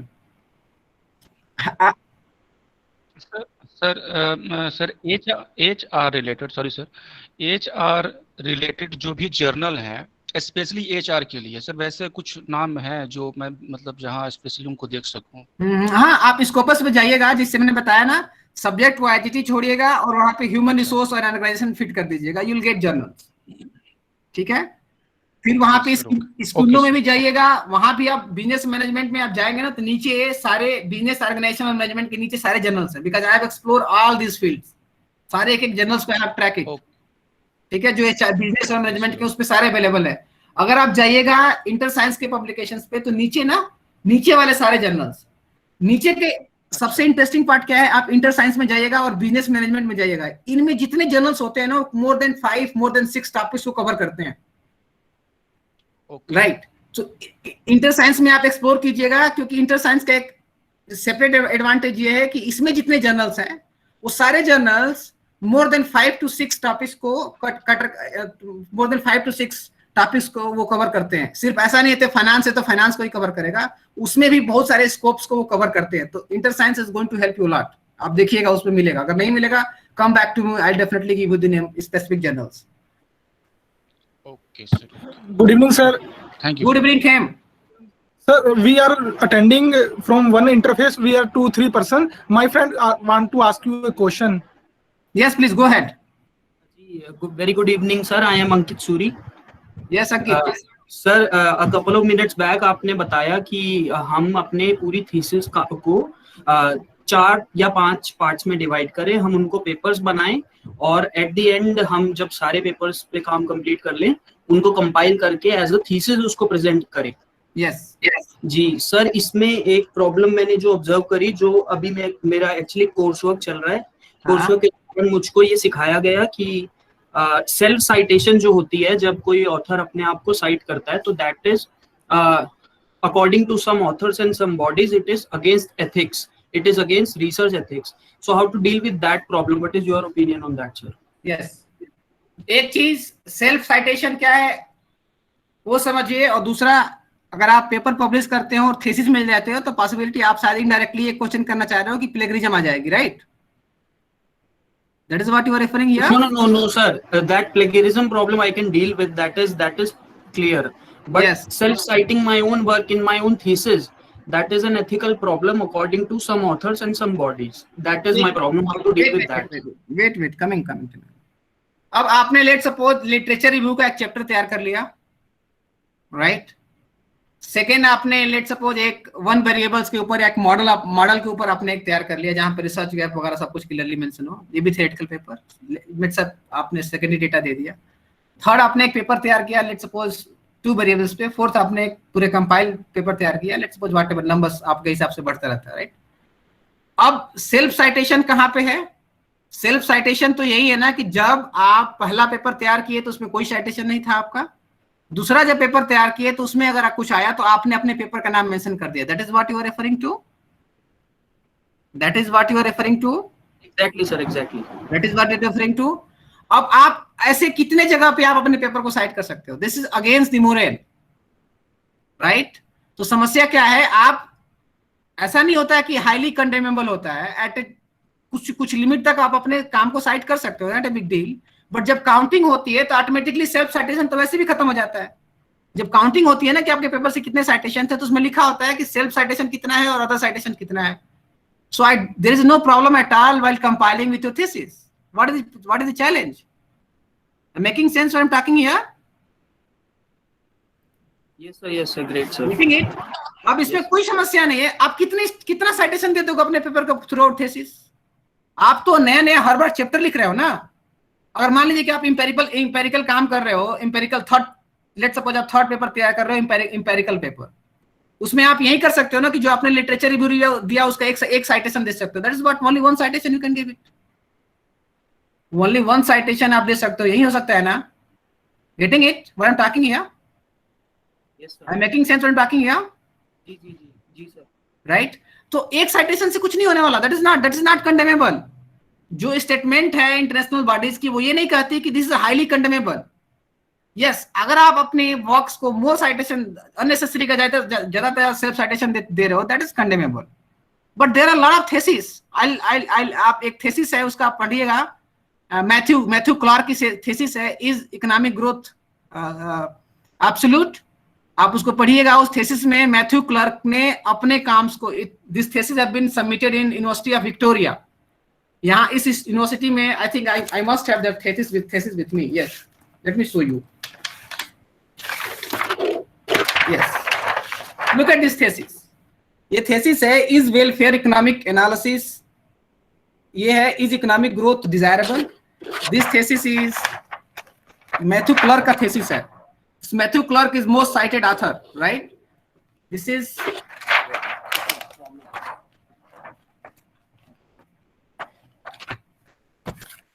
अब इस थीसिस में जब मैथ्यू क्लार्क के काम को आप देखोगे ना, जो paper he has submitted this thesis in 2004 in University of Victoria।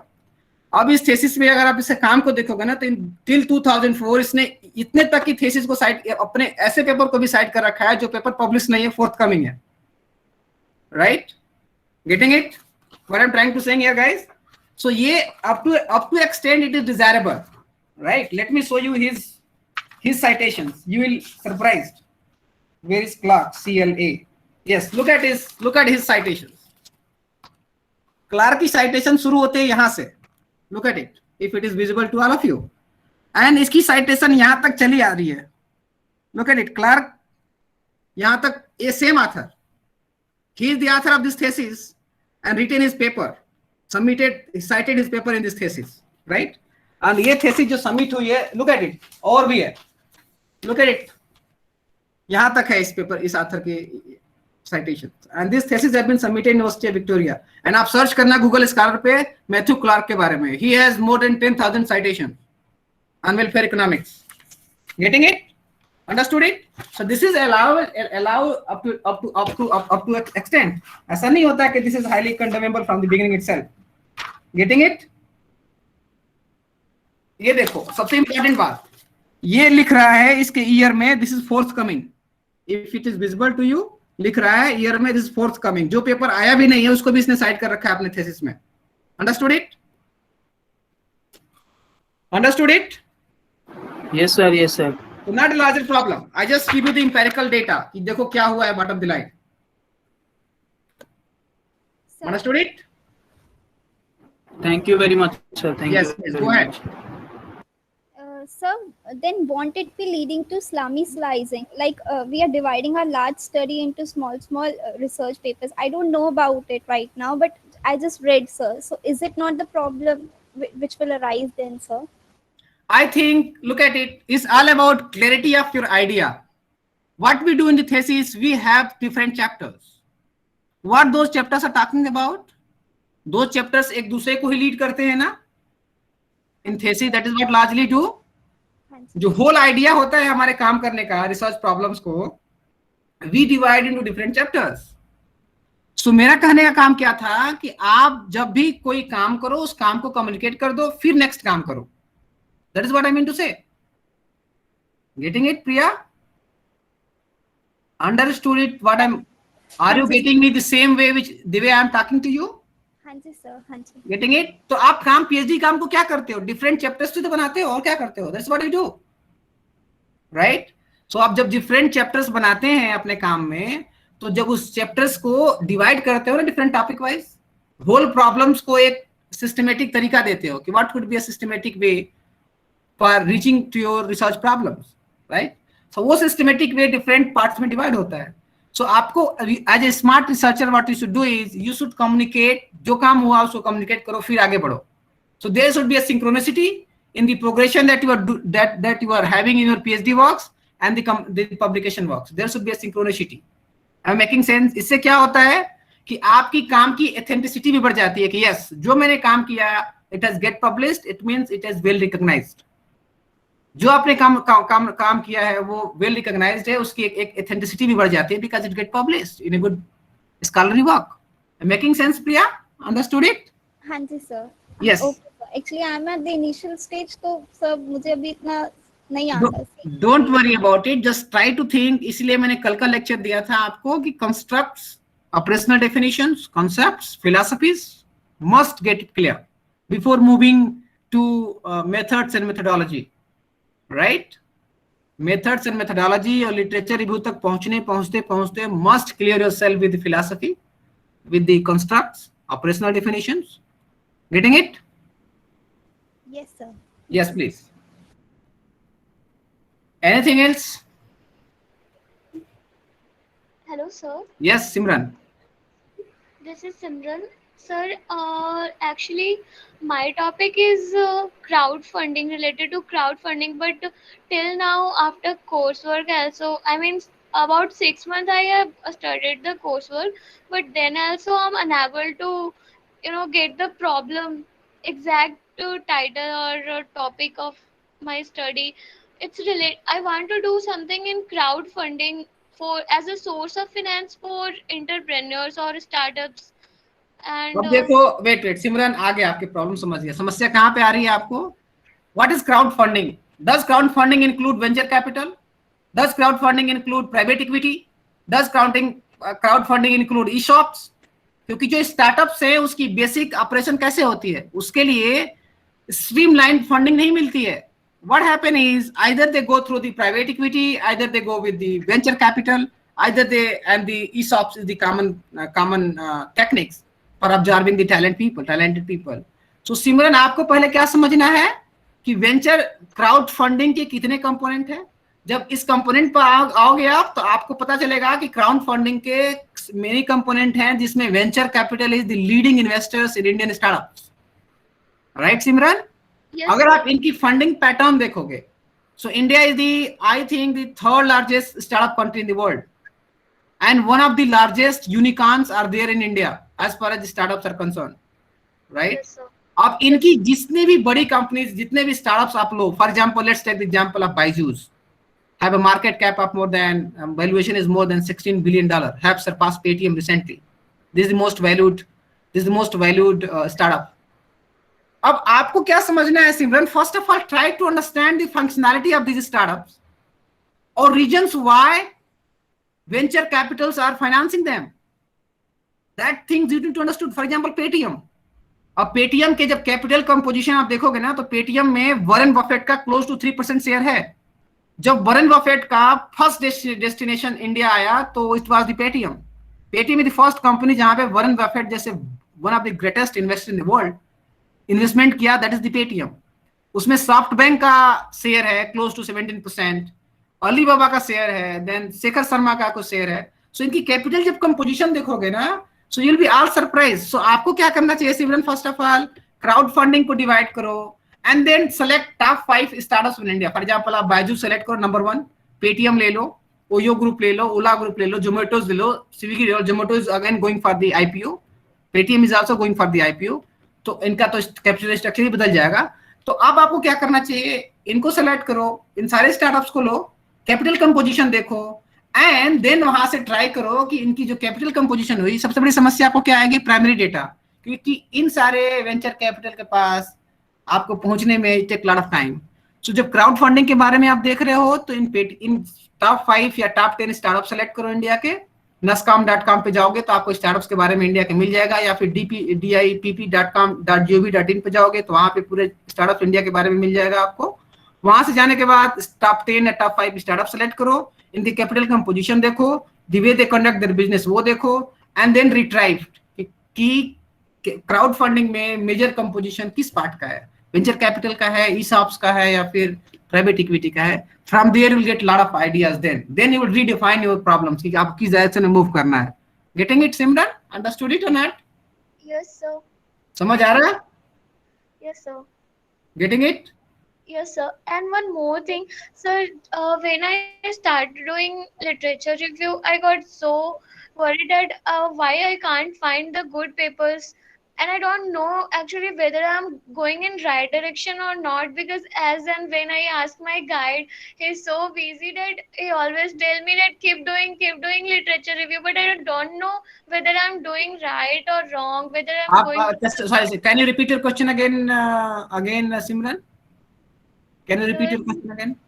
Yes, please. Sir, I don't know the right way of, literature review while selecting the papers. Which paper is more beneficial for me while doing literature review? अब आप paper search कैसे करते हो सिमरन? पहले ये बताओ. Sir, I find the keywords on Google Scholar or Elsevier or direct on Google. No, don't do this. Be systematic. What you should do is, first of all, एक अपने फील्ड का कोई 5 बेस्ट पेपर सेलेक्ट करो which have most citation, जिसका seminal work है.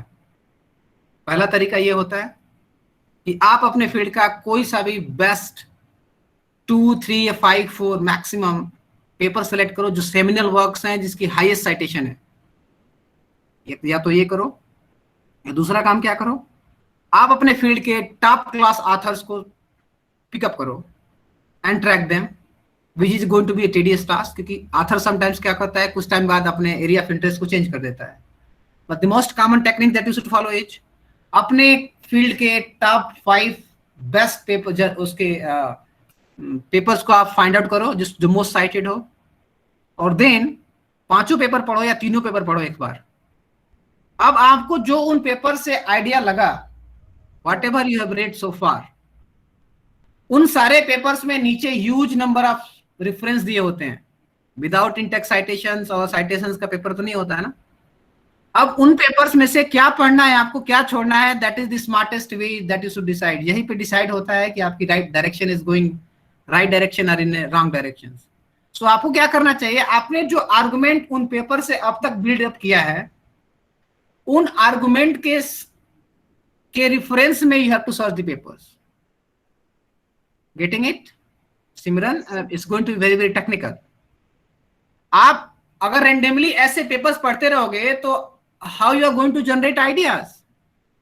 That is important, क्योंकि हर paper एक different set of idea बात करता है, डिफरेंट चीज बात करता है. तो मैंने इसीलिए कल क्या कहा था लिटरेचर रिव्यू के लिए, प्रिपेयर एन एक्सेल सीट. जो भी टॉप क्लास जर्नल्स हैं उनकी कंटेंट अब तक के, जब तक जर्नल पब्लिश हो रहा है, पेपर छाप रहा है, और अब तक prepare a content, prepare a Excel sheet, और उस Excel sheet से on the basis of the title of the paper, abstract of the paper, select करो कि कौन सा paper first you should read.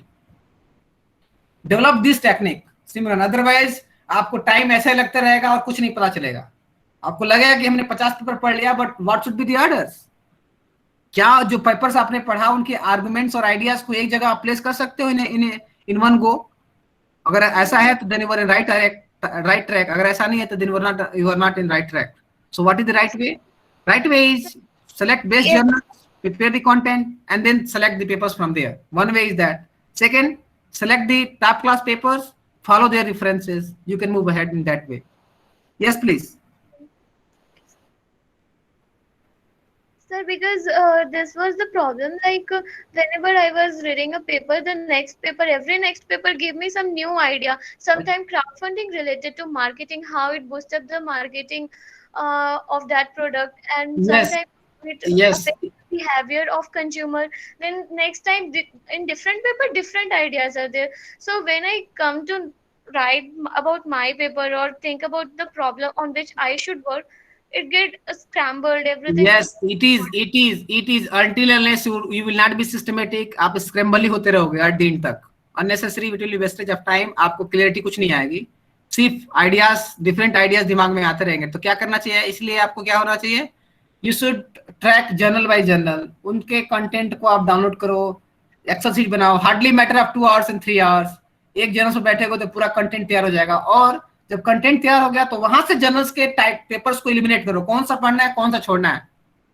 Getting it? इससे क्या होगा कि आपके पास एक आइडिया, एक सिस्टमेटिक मेथोडोलॉजी भी रहेगी कि हमारे पास अगर रिव्यू पेपर लिखते हो तो ये मेथोडोलॉजी में लिखने के लिए आपके पास रहेगा भी कि हमने इतने पेपर्स को ट्रैक किया, इसने को एलिमिनेट किया. और आपके पास जो आइडिया बिल्डअप होगा ना उन पेपर पढ़ने के बाद, it must be in a very systematic and synchronised order.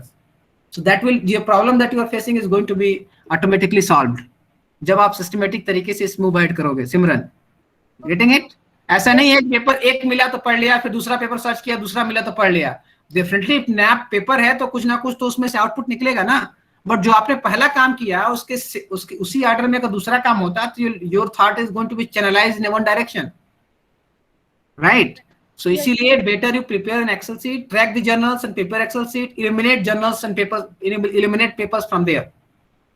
What to read, what not to read. Understood it? Yes, sir. Sir, one more thing, that as you told that select only best 5 papers, so should I follow that, or like as you told going the best the best technique is better you go with the journals, track journals. This is the best technique, क्योंकि journals के साथ आपकी methodology भी तैयार हो जाती है जब आप रिव्यू पेपर लिखते हो. Sir, so selecting journal, while selecting the journal, should I follow as you told that Scopus and then most highest आप अगर मार्केटिंग के फील्ड में हो तो मार्केटिंग के कंज्यूमर वाले फील्ड में हो या फिर किस सेगमेंट में हो, उसमें बेस्ट जर्नल्स आपको हर जगह मिल जाते हैं ऑटोमेटिकली. वहां भी मिल जाएगा. स्कोपस में भी जो मोस्ट रेटेड होगा, नंबर 1 नंबर 2. स्कोपस में फिल्टर करने का भी ऑप्शन आता है. टॉप 10 चाहिए, टॉप 100 चाहिए, so automatically from there also you can get it. Okay sir. Right? Left hand side में उसमें क्वार्टाइल का भी फिल्टर करने का आता है. Top 10, top 5 you can filter from there itself. Okay sir. Getting it? Yes sir. और बताइए. Good. Anything hopefully? Sir, me as Madhuri Singh. Yes Madhuri, please. Sir, मैं ये पूछना चाहती हूँ कि अगर हम कहीं से भी सेकेंडरी सोर्स से डेटा कलेक्ट करते हैं तो क्या वो डेटा मेरा पिलग्रिमेज सिस्टम जो है उसमें पता चल जाएगा? नहीं, डेटा का आप किस तरह की डेटा की बात कर रही हैं? Are you talking about? हाँ, मेरा एनपीए पे है. बैंकिंग सेक्टर में एनपीए का क्या रोल है? ठीक तो है. जो गवर्नमेंट का डेटा आता है अगर हम उसको लेते हैं अपने नहीं लेगा. Don't worry, it's not going to take. अच्छा. तो पिलग्रिम सिस्टम में किस चीज को लेता है? जैसे हम किसी ऑथर का डेफिनेशन लिख दिए तो वो सब क्या वर्ड जो आपका शब्द होते हैं ना, बेसिकली नंबर्स को अवॉइड करता है. वो जो वर्ड होते हैं ना, शब्द होते हैं, उसको ट्रैक करता है प्लेगरिज्म. Similar words. ठीक है सर. Getting it? बेटर ट्राई कीजिए paragraph wise articulation. This is the best techniques. Follow paragraph wise articulation, not follow the line wise articulation. Okay, thank you, sir. All the best.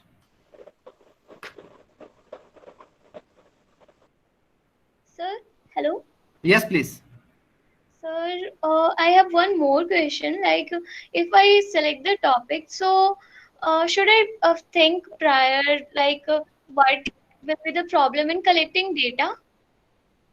Yes, these are the feasibility. Sometimes क्या होते हैं, our ideas are fantastic, our ideas are very excellent, but ideas के साथ साथ जो आपकी ideas है उसकी level of feasibility कितनी strong है, that must be go with it. You must have first look for that. जो idea है उस idea की, ये idea की feasibility कैसी है, कितनी उसकी level of feasibility की जो filtration करोगे, data collection part, most important feasible aspects. So you should first look for that. Only then you can go for data. Only then you can look for your title of your thesis. क्योंकि जब data में ही समस्या आ जाएगी या collection part में problem आएगी, feasibility में नहीं समस्या आ पाएगी, then this challenge. Getting it? Yes, sir. So then, what's the right time to know about the data collection and whether I will be able to get my data collected easily or not? So data collection तो अभी आप जैसे ही constructs अपना clear करोगे ना, और जैसे ही constructs को डिफाइन करोगे, तो जैसे ही जिन पैरामीटर पे कंस्ट्रक्ट्स को डिफाइन करोगे, जैसे मैंने कहा ब्यूटीफुल, तो ब्यूटीफुल का मतलब क्या, 3-4 वेरिएबल्स मैंने लिया था ना कि इसके ये है तो ब्यूटीफुल है, तो इन वेरिएबल्स को कैसे मेजर करें, तो जैसे ही मेजरमेंट पार्ट पर जाएंगे, it means we are assigning some values, तो वही क्लियर हो जाता है कि आप फिजिबल है कि नहीं है. Understood it? जैसे आप वेंचर कैपिटल की बात कर रही हैं स्टार्टअप्स में, अब वेंचर कैपिटल के जो मैनेजिंग पीपल्स हैं या जो स्ट्रेटेजिक टीम है, उनको आप कांटेक्ट कर पाएंगे for getting interviews and getting data? अगर नहीं तो definitely idea is excellent, but feasibility is not possible. It's not possible to go with the data part. So you have to drop this idea. Either you can look it through, अगर आप देख रहे हो, let's suppose you are using the philosophy of subjectivism और interpretivism के through इसको, इस problem को एड्रेस करना चाह रही हो, then you have to drop the philosophy here and you have to look for another philosophy that is called positivism. अगर positivism के थ्रू जाओगे तो maybe you can look for the secondary data कि जो SoftBank है, Blackstone है, Silver Lines है, these venture capital firms कहाँ इन्वेस्ट करती हैं, किन बेसिस पे इन्वेस्ट करती हैं, कि टेक्निक्स इनकी कितना अमाउंट ऑफ इन्वेस्टमेंट है, किस प्रोपोर्शन में इन्वेस्टमेंट करती हैं. So this is the one approach for looking the same issues, right?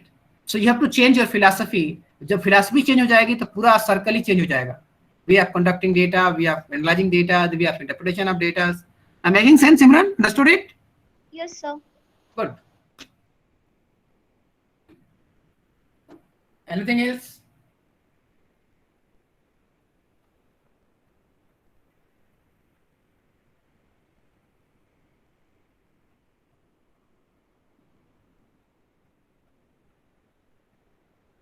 So let's close the session hopefully.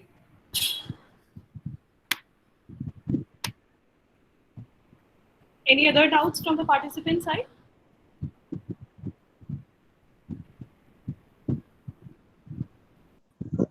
Hello, sir. Yes, please. Sir, I have a question about Yes, sir. related to depreciation. Sir, yes, sir, depreciation. Hello. Yes, please. But I cannot understand topic में title क्या रखूं और depreciation से related किस वे में मैं जाऊं, means इस मेजरमेंट साइड और मशीनरी, या फिर जो अभी रिसेंटली चल रहा है कि डेप्रिसिएशन क्यों करते हैं मशीनरी का. ओके, आप क्या है आपकी समस्या, ये बताइए जरा. सर डेप्रिसिएशन मतलब I wants to decide topic. हम नहीं लिखने वाले हैं. ये क्या मतलब हुआ, हम नहीं लिखेंगे. बट सर मुझे समझ में नहीं आ रहा कि मैं डेप्रिसिएशन में क्या डिसाइड करूं, क्या टॉपिक डिसाइड करूं, टाइटल क्या डिसाइड करूं, उसे किस वे में ले जाऊं. ओके, आप इसको can you connect with the अगर आप डेप्रिसिएशन को जोड़ सकते हो आईटी के, for example let's suppose Ola and Uber. Ola Uber जानते हैं आप? ओला उबर आप जानते हैं? Yes sir. ओला उबर की अगर आप बैलेंस शीट देखो, asset side, yes sir. What is asset? Assets, हाँ, एसेट क्या होता है? हाउ अकाउंटिंग के लैंग्वेज में एसेट्स कैसे डिफाइन किया जाता है? तो जब बैलेंस शीट हम लोग बनाते हैं तो उसमें एसेट्स और लायबिलिटीज को देखते हैं, जो हमारे मशीनरी होते हैं, जो फिक्स बट यस, आप किस क्राइटेरिया पर पिकअप कर रहे हो कि this item should be in the balance side and this item should not be in the balance side? What is that basic criteria? जो हमारी लायबिलिटीज है, जो हमारे एसेट्स, लॉन्ग टर्म एसेट, जो जिससे हमें बेनिफिट हो रहा है, जो हमें एसेट्स, इट मींस हमारी wait understood it. So it means आप ये कह रहे हो कि long term income generating capacity जिसके पास है वो एसेट होगा, राइट? Yes sir. अब ओला एंड उबर के साथ क्या हो रहा है? Income generating capacities from cars, they are getting incomes. Yes sir. But you know, the physical asset, they have very minimum physical asset. Most of the cars that are running on the roads does belong to Ola and Uber. They does not belong to Ola and Uber. But machineries that they have, which aggregate the softwares that they have, the technology that they have, through which they are pulling all those Ola and Uber at one place, they are the asset side of the company. They are the asset side of the balance sheet of the Ola and Uber. But the cars that are running on the roads, which are the income generating capacity, is not. So यदि आप इस depreciation को technological aspect से जोड़ सकते हो, that is going to be a revolutionary remark. Sir यही मैं जानना चाहती हूँ कि मैं डेप्रिसिएशन रिलेटेड टॉपिक ही अपने थीसिस में या मैंने आपको बताया ना कि आपकी जो डेप्रिसिएशन पढ़े होगे आपने AS6 में, उस डेप्रिसिएशन में आपने फिक्स एसेट्स की डेप्रिसिएशन, मशीनरी की डेप्रिसिएशन। अब ओला उबर जैसे कंपनी क्या चीज को डेप्रिसिएट करेगी? अपने बैलेंस शीट में, P&L अकाउंट में क्या चीज डेप्रिसिएट करेगी ओला उबर जैसी कंपनी? अगर वो करेगी तो क्या टेक्निक होगी, किस रेट से होगी? क्योंकि हमारा अकाउंटिंग स्टैंडर्ड उस पर साइलेंट है फॉर द टाइम बीइंग, क्योंकि कार तो उनकी है नहीं। एसेट साइड में आप आइटम्स को सेलेक्ट करने के लिए ओनरशिप भी तो देखते हो ना, कि जो आइटम है उसकी ओनरशिप कंपनी के नाम पे है, किसी और के नाम पे है, बैलेंस शीट देखते हो ना। Yes sir. उसके बेसिस पे डेप्रिसिएशन चार्ज करते हो। अब ओला एंड उबर के साथ क्या हो रहा है? ओला एंड उबर कार तो उनकी है नहीं, they don't have their own cars, but still these companies are making huge profit, dominating the markets all over the world. Yes. Right? So जो डेप्रिसिएशन की टेक्निक है, क्या जिन बेसिस पे income generating capacity as a reflect हो रहा है asset side of the balance sheet of the Ola and Uber, उनमें डेप्रिसिएशन कैसे लगाया जाए? You can think in that direction. That is going to be remarkable work. तो sir मैं इसके लिए जर्नल जो भी रिव्यू करूंगी तो वो क्या रिलेटेड, मैं ओला और उबर जैसे कंपनी के रिलेटेड? नहीं, आपको टेक्नोलॉजी के थ्रू, टेक्नोलॉजी में जैसे OECD नेशंस ने कैसे टैक्स चार्ज कर रही हैं this company like Google, Facebook, in companies पे OECD have prepared a well documented structure techniques through which अभी G7 nations ने have made a commitment through which India is going to be get latest benefits, कि इनमें tax charging की mechanism क्या होगी इन companies की, उस पे आप you can make a base document for that, getting it? But that is going to be very remarkable work अगर आप इसको करी फॉरवर्ड कर लेते हो तो। So I try my best. My best wishes to you. Thank you sir. Any other questions? Akansha Jaishwal, you are having a hand raised. So, is there any question from your side? Good evening, sir. Yes, good evening, Kancha. Sir, Ashna Sinha this side. Yeah, Ashna, please. Sir, I am just doing my research in the field of behavioral finance. Yes. Sir, I have a doubt regarding, actually, I want to study the behavioral factors influencing investment decisions of life insurance customers. But I have read many papers, from Emerald Groups or some Scopus Index papers. I have found papers related influencing investment decisions of stock exchange people or mutual funds. Investors from mutual funds or property investment, but I have found very few papers related to life insurance. Yes. So So I have in this field don't able to find some statements that I have to include in investment decision Okay. from the papers I have read. So how can I found that statement? So are you saying that the investor that are investing in life insurance are different than the investor who are investing in mutual fund? Yes, sir.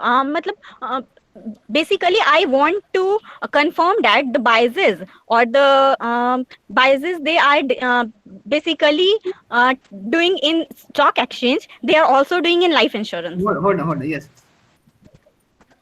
I think जब behavioral finance में आप research करते हो तो there are certain set of biases, number of biases. These are the usual most followed Yes, biases, sir. right? And these biases की जो classification है वो investment wise नहीं है. Is it the case? Research में अब तक Yes, sir. Yes, sir. ये जो bias है particular bias ये investment के साथ होता है और ये जो bias है ये investment के साथ होता है, ऐसा नहीं है. नहीं है. Yes, sir. यदि आप यदि थेलर्स की और रिचर्ड थेलर और सस्टेनियन की बुक पढ़ोगे नज दैट पब्लिश इन 2010-12 उसमें यही तो कहता है कोई जरूरी नहीं है आप रोड पर भी चल रहे हो तो वहां भी बायसेस हो सकता है. Right sir, right sir. Biasness की जो डिवीजन है that division is not basis उसका उस डिवीजन का बेस इन्वेस्टमेंट है ही नहीं. Right sir. So what is wrong in applying those biases, whether it is a mutual investment or equity or FFI or FDI or insurance? I don't think any problem in there. क्यों? क्योंकि जिस bias पे आप read कर रहे हो उस bias का डिवीजन तो है ही नहीं. उस bias की डिवीजन करने के लिए इन्वेस्टमेंट कोई पैरामीटर है ही नहीं. Right, sir. Getting it? Yes, so आसना आप उस biases को keeping in the mind the assumption, चाहे वो डेरियल कैनेमैन हो, रिचर्ड थेलर हो, चाहे वो हर्बर्ट सीमन हो. The first one is Herbert Simon, then Daniel Kahneman and Richard Thaler. These are the three Nobel laureates who get Nobel Prize in the field of behavioral finance, right? In behavioral economics. Yes, sir. Behavioral economics में 3 ही Nobel Prize मिले हैं. वो Herbert Simon को मिला पहला, then Daniel Kahneman को मिला 2002 में, and then Richard Thaler को मिला I think in 2019. Yes, sir. So Jin basis पे जिस बायसेस के वो डिवीजन करते हैं उनके लिए वो इन्वेस्टमेंट एक बेस है ही नहीं डिवीजन करने का. So what's wrong in applying it, whether it is an insurance investment or whether it is investment in the mutual funds? Sir, actually, I am not getting the statements for investment decision. Basically, I have two constructs, that is behavioral factors, and second construct is my investment decision. So I couldn't able to find from the papers statements related to investment decisions. Oh, okay. You are looking for the primary data analysis? Yes, sir. Okay, you are looking for the primary data analysis. There must be a plethora of writing on there. Search it. Okay. You must find it. There's a plethora of writing on the factors affecting investor behavior. Plethora of writing. Huge voluminous writing will find over here. Right? Expend time on plethora. Sir, please. Sir, please repeat. Pardon, sir, please. You will find a plethora of writing on the factor affecting investment decisions, investors' behavior. Plethora of writing, huge writing are there. Okay, okay, sir. Right? Yes, sir. Yes. Hopefully, I addressed the answer of most of your questions. Right? Any other questions? So if possible, will you provide us with your email ID if you're comfortable? Because because we are having a lot of queries. So it would be, I think it would be there with their team members. They can post in the Q&A this chat box. Hello, sir. Yes. Hello, sir. Team के पास होगी ये वरुण वगैरह के पास है. आप क्योंकि मैं बोलूंगा तो शायद आपको मिसकम्युनिकेशन हो जाएगी. तो वरुण वगैरह आपकी जो टीम है ऑर्गेनाइजिंग टीम के पास होगी. They can communicate to you. Okay, thank you, sir. सुबेंद्र बोलिए.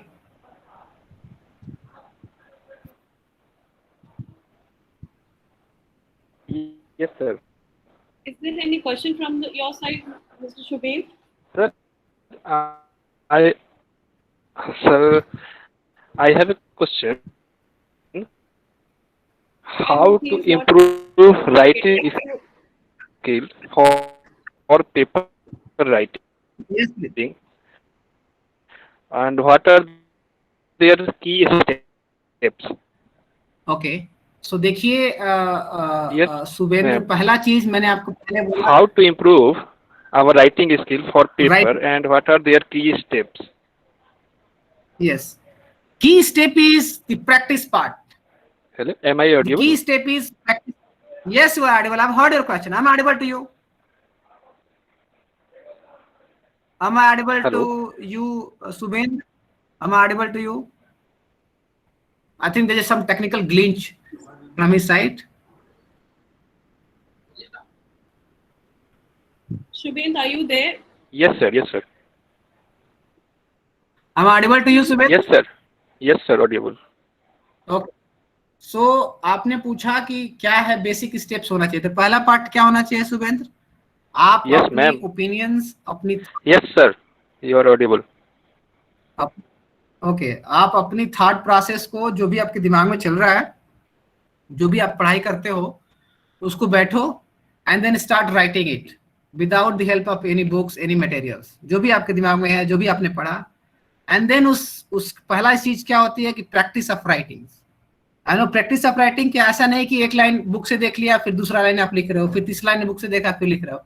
थॉट को अपने पेपर्स और पेन पे करो और इसको प्रैक्टिस करो, इसके लिखने का। डेली हफ्ते में 500 वर्ड्स का 3-3 4-4 पैराग्राफ लिखो, अगर आप एक वीक में इतना कर सकते हो तो। First aspect. Second aspect articulation. जब पहला बात क्या करो, आप राइटिंग में प्रैक्टिस लेके आओ। प्रैक्टिस कैसे? जो भी आपके पास थॉट्स हैं उस थॉट्स को आप पिन डाउन करने की कोशिश करो, क्योंकि इंपॉर्टेंट चीज क्या होता है ना राइटिंग्स में, आपके कोहेरेंस ऑफ आर्गुमेंट्स। एक लाइन क्या कह रहे हो, दूसरी लाइन के साथ कितनी कोहेरेंट है, दैट मैटर्स। यही चीज देखी जाती है, and how nicely it have been written. So first ये चीजें ऑटोमेटिकली नहीं आती है, there is no capsule for that, ये पढ़ लिया और सीख लिया। This all based on the practice, so you have to make practice for that Shubhendra. और उसके लिए टेक्निक क्या है? टेक्निक यही है कि जो चीज पढ़ो उसको पढ़ने के बाद अगर आपको समझ में आया कि हाँ you have understood it better, properly आपने समझ लिया, उसको क्लोज करो। एंड देन क्लोज करने के बाद क्या करो, पेन उठाओ और अपने सिस्टम पे उसको पेन डाउन करो, और देन समझने की कोशिश करो जो आपने लिखा क्या एट द सिमिलर मैनर अपने थॉट्स को एक्सप्रेस कर पाए कि नहीं कर पाए। The moment you start putting this practice, automatically you will find a dramatic change in your own skill itself। अगर ये बेसिक स्किल आ गई आपको अपने थॉट्स को कम्युनिकेट करने वाली, तो उसमें इंप्रोवाइजेशन करने का बात आता है। सेकंड स्टेप, उसमें इंप्रोवाइजेशन क्या करना होता है? आर्टिकुलेशन। अब उसी सेंटेंस को दूसरे तरीके से कैसे देख सकते हो?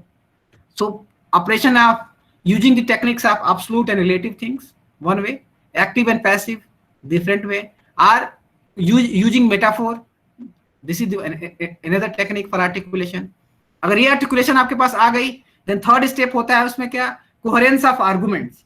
जो फर्स्ट लाइन लिखे हो दूसरी लाइन क्या होना चाहिए, that should be most appropriate। Third line क्या होना चाहिए, ओवरऑल पैराग्राफ जो है उसमें जो coherence of idea है वो कितनी सिस्टमेटिक है और कितनी सिस्टमेटिक नहीं है। So this is the 3 basic steps that you must follow, Subendra. Hopefully I address your questions properly. Yes, understood it? I hope we are done with the questions, and already getting late, so we are just winding up with the session. And for that, I would like to thank you, Mr. Shashank Vikram Singh sir. So thank you for the wonderful session, and I hope participants have really benefited from your efforts and knowledge, that you make them topics so very well understood. So thank you so much. And last but not the least, moving towards the short vote of thanks, I thank all the participants who have attended the sessions attentively and making it interactive. Secondly, I thank IIA Patna for recognizing the need of this workshop and conducting this program on the journey of research, as this journey starts with various challenges and shortfall, as we all know as the research scholars. So this was one of the wonderful topics that was very much required for research. Now I thank resource person of the 2-day workshop for Mr. Shashank Vikram Pratap Singh for being energetic and patient throughout the sessions and make the session so interactive. I also thank all the organizing committee members, Mr. Varun Rai, Mr. Ratikan Bhaskar, Mr. Kemchand Arora, Mr. Ankit Suri, for making this program a successful one. Last but not the least, I thank Dr. Dhiren Kumar Pandey sir and Mrs. Vinita Kumari ma'am for attending this program, as well as guiding us at every step. Thank you so much, everyone, and thanks once again. If anyone is left and has actively or inactively has contributed towards the workshop, it was a very wonderful one, and I hope Yes, all sir. the participants has benefited from it. And last but not the least, I request all the participants to kindly just fill the feedback form that is being circulated on the chat box. So just kindly fill that form. Thank you so much, everyone. Thank you. Thank you, entire team, for wonderful session, organizing such a fantastic workshop. And special thanks to Varun, who have done a fantastic job organizing this workshop for all of you and for the benefits of all of you. And my best wishes to all of you. You're moving ahead in this journey, and good luck. Must come up with good works